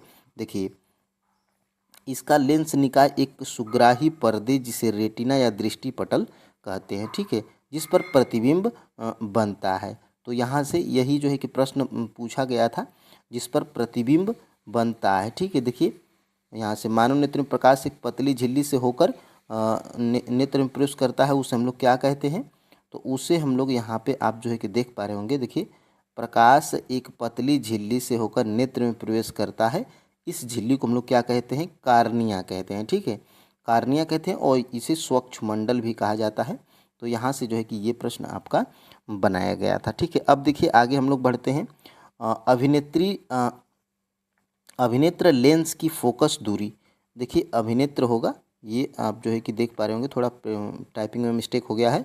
अभिनेत्र लेंस की फोकस दूरी किसके कारण घटती और बढ़ती है, यानी कि फोकस दूरी जो है कि किसके कारण घटती बढ़ती है, या फोकस दूरी में किसके कारण जो है कि परिवर्तन देखने को मिलता है। तो फ्रेंड्स ये जो है कि आपकी पछमाभी पेशियों के द्वारा जो है कि फोकस दूरी में परिवर्तन देखने को मिलता है। पछमाभी पेशियों के द्वारा जो है कि हमारी जो है कि फोकस दूरी घटती और बढ़ती है। ठीक है, तो ऑप्शन नंबर यहाँ से जो है कि बी बिल्कुल राइट आंसर हो जाएगा। और यहाँ से ये प्रश्न आपका जो है कि देखिए ये आप, और देखिए फ्रेंड्स ये पछमाभी पेशियों को हम लोग इंग्लिश में जो है कि सिलियरी मसल्स भी बोलते हैं। ठीक है, अब देखिए आगे देखिए यहाँ से अभिनेत्र लेंस की वक्रता में परिवर्तन होने पर इसकी फोकस दूरी भी परिवर्तित हो जाती है। और देखिए जब पेशियां शिथिल होती हैं तो अभिनेत्र लेंस पतला हो जाता है। इस प्रकार इसकी फोकस दूरी क्या करती है, बढ़ जाती है। ठीक है, शिथिल होगा तो फोकस दूरी बढ़ जाएगी। और देखिए इस स्थिति में हम दूर रखी वस्तुओं को स्पष्ट देख पाने में समर्थ होते हैं। जब आप आँख के निकट वस्तुओं को देखते हैं तो पछमाभी पेशियां सिकुड़ जाती हैं, और सिकुड़ने पर क्या होगा, इसके अभिनेत्र लेंस की वक्रता बढ़ जाएगी। ठीक है, और अभिनेत्र लेंस मोटा हो जाता है। परिणाम स्वरूप अभिनेत्र लेंस की फोकस दूरी घट जाती है। तो यहाँ से जो है कि प्रश्न फोकस दूरी में परिवर्तन किसके द्वारा मिलता है, तो पछमाभी पेशियों के कारण मिलता है। ठीक है, अब देखिए यहाँ से निम्नलिखित में से कौन सा रंग सबसे कम अपवर्तित होने वाला रंग है, यानी कि लाल, बैंगनी, नीला, उपयुक्त में से एक से अधिक या उपयुक्त में से कोई नहीं। इसमें से आपको जो है कि बताना है कि कौन सा रंग सबसे कम अपवर्तित होने वाला रंग है। ठीक है, तो फ्रेंड्स देखिए ये जो है कि लाल आपका जो है कि राइट आंसर है। ऑप्शन नंबर ए जो है कि आपका राइट आंसर है। ये जो फ्रेंड्स लाल है ये सबसे कम अपवर्तित होने वाला रंग है, और इसको जो है कि लिख लेंगे यहाँ से, लाल सबसे कम और बैंगनी सबसे ज़्यादा। ठीक है, तो ये ज़्यादा आप याद रखिएगा। और यहाँ से फ्रेंड्स आप स्क्रीनशॉट भी ले सकते हैं। देखिए यहाँ से ये वर्णों का क्रम है, और सबसे ज़्यादा अपवर्तित होने वाला रंग कौन सा है, बैंगनी है, फिर उसके बाद जामुनी है, नीला है, फिर उससे कम हरा है, फिर पीला है, नारंगी है, और सबसे कम अपवर्तित होने वाला कौन सा रंग है, लाल है। ठीक है, तो ये आप याद रखिएगा। और आप जो है कि फ्रेंड्स यहाँ से आप जो है कि देख पा रहे होंगे, प्रिज्म से गुजरने के पश्चात प्रकाश के विभिन्न वर्ण आपतित किरण के सापेक्ष अलग अलग कोणों पर झुकते मुड़ते हैं। लाल प्रकाश सबसे कम झुकता है। कम झुकने का मतलब लाल प्रकाश सबसे कम अपवर्तित होता है, जबकि बैंगनी सबसे अधिक जो है कि परिवर्तित होने वाला रंग है। तो यहाँ से जो है कि आपका प्रश्न बनाया गया था। ठीक है, अब देखिए फ्रेंड्स अब हम लोग आगे बढ़ेंगे और देखेंगे, हम लोग अपने अगले प्रश्न की तरफ बढ़ेंगे। देखिए निम्नलिखित में से कौन सी घटना प्रकाश के प्रकीर्णन के कारण नहीं होती है। फ्रेंड्स देखिए बिल्कुल आपके एग्ज़ाम में जिस तरह के प्रश्न पूछे जाते हैं मैं जो है कि उसी तरह का प्रश्न बनाया हूँ। ठीक है, निम्नलिखित में से कौन सी घटना प्रकाश के प्रकीर्णन के कारण नहीं होती है। ठीक है, तो इसका जो है कि फ्रेंड्स राइट आंसर क्या है, तारों का टिमटिमाना। तो फ्रेंड्स ये जो है कि तारों का टिमटिमाना क्या है, ये प्रकाश के अपवर्तन के कारण होता है। ठीक है, ये अपवर्तन के कारण जो है कि होता है। ठीक है, तो यही आपका जो है कि राइट आंसर है। कौन सी घटना जो है कि प्रकाश के प्रकीर्णन के द्वारा नहीं होती है, तो ये तारों का टिमटिमाना ये प्रकाश के अपवर्तन के कारण होती है। ठीक है, तो नहीं पूछा है तो राइट आंसर आपका सी होगा। और आकाश का नीला रंग और गहरे समुद्र के जल का रंग ये जो है कि प्रकाश के प्रकीर्णन के जो है कि उदाहरण हैं। ठीक है, तो ये आप जो है कि याद रखिएगा। और यहाँ से जब फ्रेंड्स आप इनको देख लीजिए, ये आपके जो है कि एग्ज़ाम में भी पूछ सकता है। देखिए ये आपके एनसीईआरटी बुक में दिए गए, देखिए तारों का टिमटिमाना, तारों के प्रकाश के वायुमंडलीय अपवर्तन के कारण ही तारे टिमटिमाते हैं। ठीक है, तो ये जो है कि अपवर्तन के कारण तारे टिमटिमाते हैं।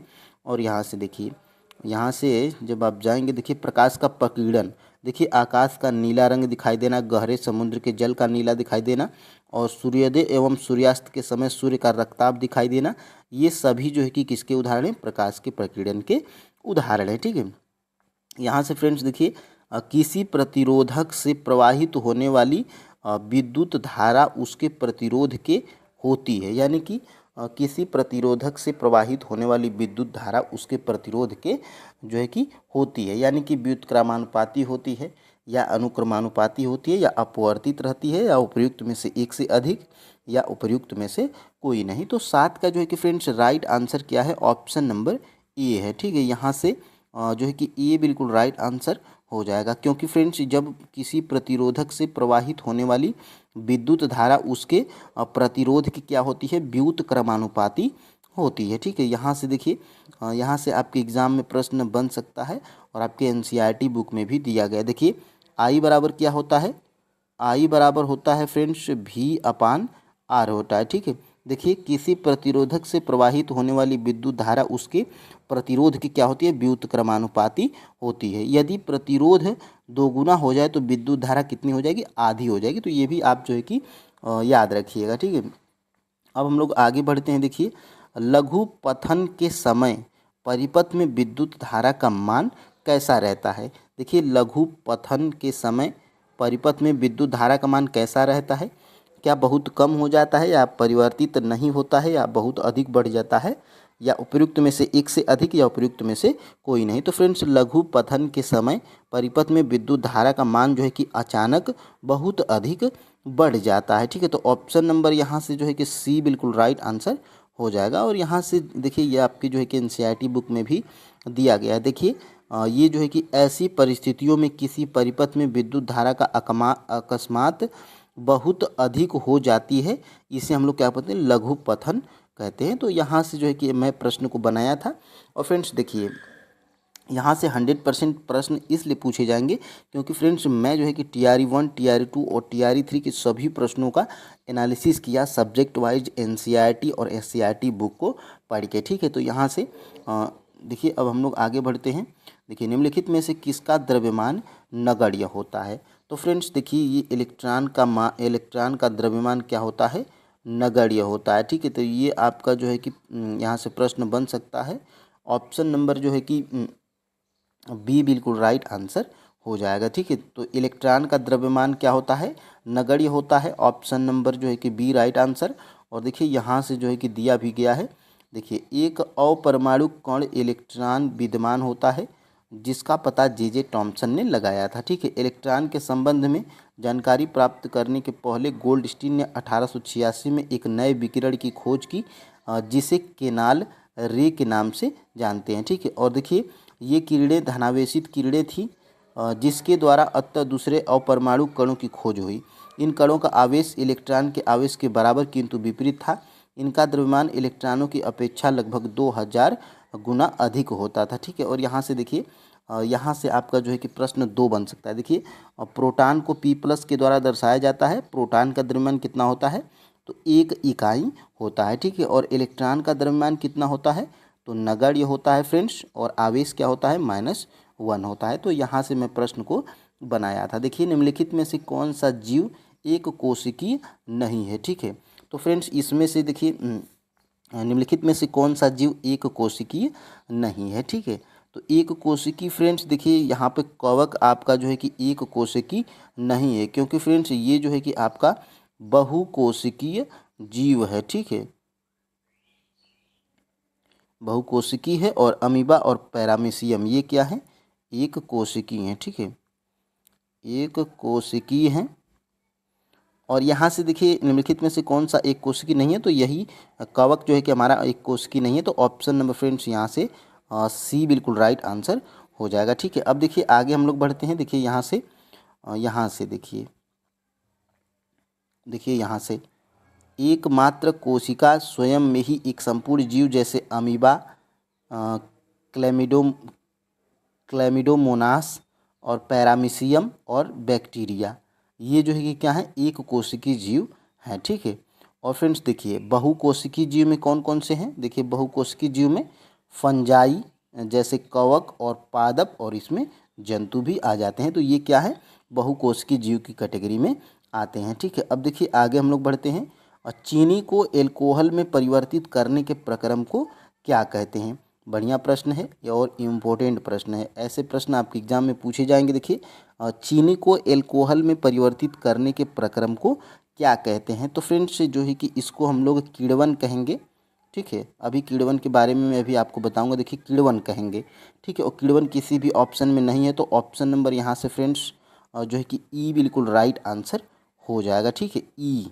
ठीक है, और देखिए यहाँ से किण्वन होता क्या है, तो चीनी को एल्कोहल में परिवर्तित करने के प्रक्रम को क्या कहते हैं, किण्वन कहते हैं। और देखिए किण्वन के बारे में देखिए एक और देख लेते हैं, फिर उसके बाद हम लोग दोनों एक साथ देख लेंगे। निम्नलिखित में से किस वैज्ञानिक ने किण्वन की खोज की, तो ये भी बढ़िया प्रश्न है। और किण्वन की खोज जो है कि किस वैज्ञानिक ने की थी, तो किण्वन की खोज फ्रेंड्स लुई पास्चर के द्वारा की गई थी।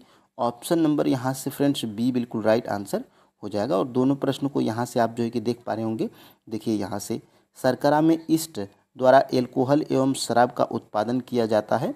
और यहाँ से देख पा रहे होंगे आप, यहाँ से यह गंध एल्कोहल की है जो चीनी के एल्कोहल में परिवर्तित होने के कारण बना है। चीनी के एल्कोहल में परिवर्तित करने की यह प्रक्रिया क्या कहलाती है, किण्वन कहलाती है या फर्मेंटेशन कहलाता है। तो यहाँ से ये प्रश्न बन सकता है जो कि आपके क्लास 8वीं की एनसीईआरटी साइंस में दिया गया है। और देखिए यहाँ पे दिया गया है, देखिए लुई पास्चर ने किण्वन की खोज 1857 में की थी। तो ये आपके जो है कि क्लास 8th के एनसीईआरटी साइंस में दिया गया है चित्र बनाकर, तो ये प्रश्न बन सकता है। ठीक है, अब आगे देख लेते हैं। निम्नलिखित में से किस वैज्ञानिक ने चेचक के टीके की खोज की थी, ये भी बढ़िया प्रश्न है क्योंकि आपके क्लास 8वीं की एनसीईआरटी साइंस में दिया गया है।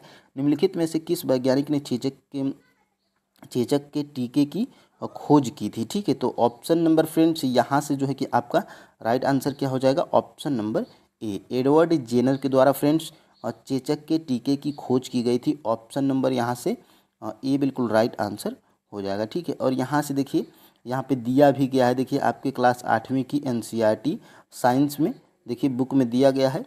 एडवर्ड जेनर ने चेचक के लिए 1798 में चेचक के टीके की खोज की थी। तो ये इम्पोर्टेंट है फ्रेंड्स। देखिए कुछ भी आपके एनसीईआरटी और एससीईआरटी बुक में ऐसे ही नहीं दे देता है। जो चीज़ें महत्वपूर्ण हैं उन्हीं चीज़ों को दिया जाता है आपके बुक में और वही चीज़ें आपके एग्जाम में पूछी जाती हैं। ठीक है, अब देखिए आगे हम लोग बढ़ते हैं। यहाँ से धातु के निष्कर्षण में निम्नलिखित में से किसका उपयोग किया जाता है। तो फ्रेंड्स देखिए धातु के निष्कर्षण में जो है कि कोक का उपयोग किया जाता है। ऑप्शन नंबर फ्रेंड्स यहाँ से ए बिल्कुल राइट आंसर हो जाएगा, क्योंकि फ्रेंड्स ये भी आपके एनसीईआरटी साइंस में दिया गया है। देखिए कोक का उपयोग इस्पात के औद्योगिक निर्माण और बहुत से धातुओं के निष्कर्षण में किया जाता है। तो ये TRE 2.0 PIT में ये प्रश्न पूछा गया था और मैं इसको सबसे पहले ही बता दिया था। ठीक है, अब देखिए आगे हम लोग बढ़ते हैं। ये देखिए ये आपके TRE 2.0 में पूछा गया था, धातु निष्कर्षण में निम्नलिखित में से किस धातु का उपयोग किया जाता है। धातु निष्कर्षण में किसका उपयोग, तो कोक का उपयोग किया जाता है। ऑप्शन नंबर यहाँ से ए बिल्कुल राइट आंसर हो जाएगा। TRE 2.0 PIT का ये प्रीवियस ईयर का प्रश्न था। अब देखिए बाढ़ को रोकने के लिए सबसे उत्तम विधि कौन सी है। ये फ्रेंड्स आपका जो है कि TRE 1 में पूछा गया, TRE 2 में पूछा गया और TRE 3 में। ये जो है कि PIT में तीनों TRE के एग्ज़ाम में पूछा जा चुका है। और देखिए कुछ है नहीं इसमें, क्योंकि ये इस जो है कि थोड़ा सा जो है कि समझने का ये है। और देखिए बाढ़ को रोकने के लिए सबसे उत्तम विधि कौन सी है, तो बाढ़ को रोकने के लिए सबसे उत्तम विधि फ्रेंड्स ये क्या है, वृक्षारोपण है। ठीक है, तो ऑप्शन नंबर यहाँ से फ्रेंड्स सी बिल्कुल राइट आंसर हो जाएगा। और ये चीज़ें मैं सबसे पहले ही बता दिया हूँ। देखिए वनों उन्मूलन एवं इसके कारण, तो वनों उन्मूलन की होता क्या है, तो वनों उन्मूलन में देखिए यहाँ से आज इन जीवों के अस्तित्व के लिए वनों उन्मूलन एक बहुत बड़ा खतरा बन गया है। वनों उन्मूलन का अर्थ है वनों को समाप्त करने पर प्राप्त भूमि का अन्य कार्यों में उपयोग करना। और वन में वृक्षों की कटाई निम्न उद्देश्यों से की जाती है। ठीक है, और यहाँ से देखिए वन उन्मूलन के परिणाम, तो वन उन्मूलन से प्राकृतिक संतुलन भी प्रभावित होता है। और कुल मिलाजुला के फ्रेंड्स यहाँ से देखिए इसके अतिरिक्त बाढ़ एवं सूखे जैसी प्राकृतिक आपदाओं की संभावनाएं बढ़ जाती हैं। ठीक है, तो वन रोपण से फ्रेंड्स वन रोपण जब बढ़िया तरीके से हुआ रहेगा तो मृदा का जो है कि कटाव या अपरदन नहीं होगा, तो फ्रेंड्स बाढ़ जो है कि आने की संभावना कम हो जाएगी। ठीक है, तो यहाँ से फ्रेंड्स आज के लिए इतना ही। और ये देखिए आपके जो है कि TRE ये 3.0 री एग्ज़ाम PRT में ये प्रश्न पूछा गया था। और यहाँ से फ्रेंड्स ये देखिए 10 का 20 सही है।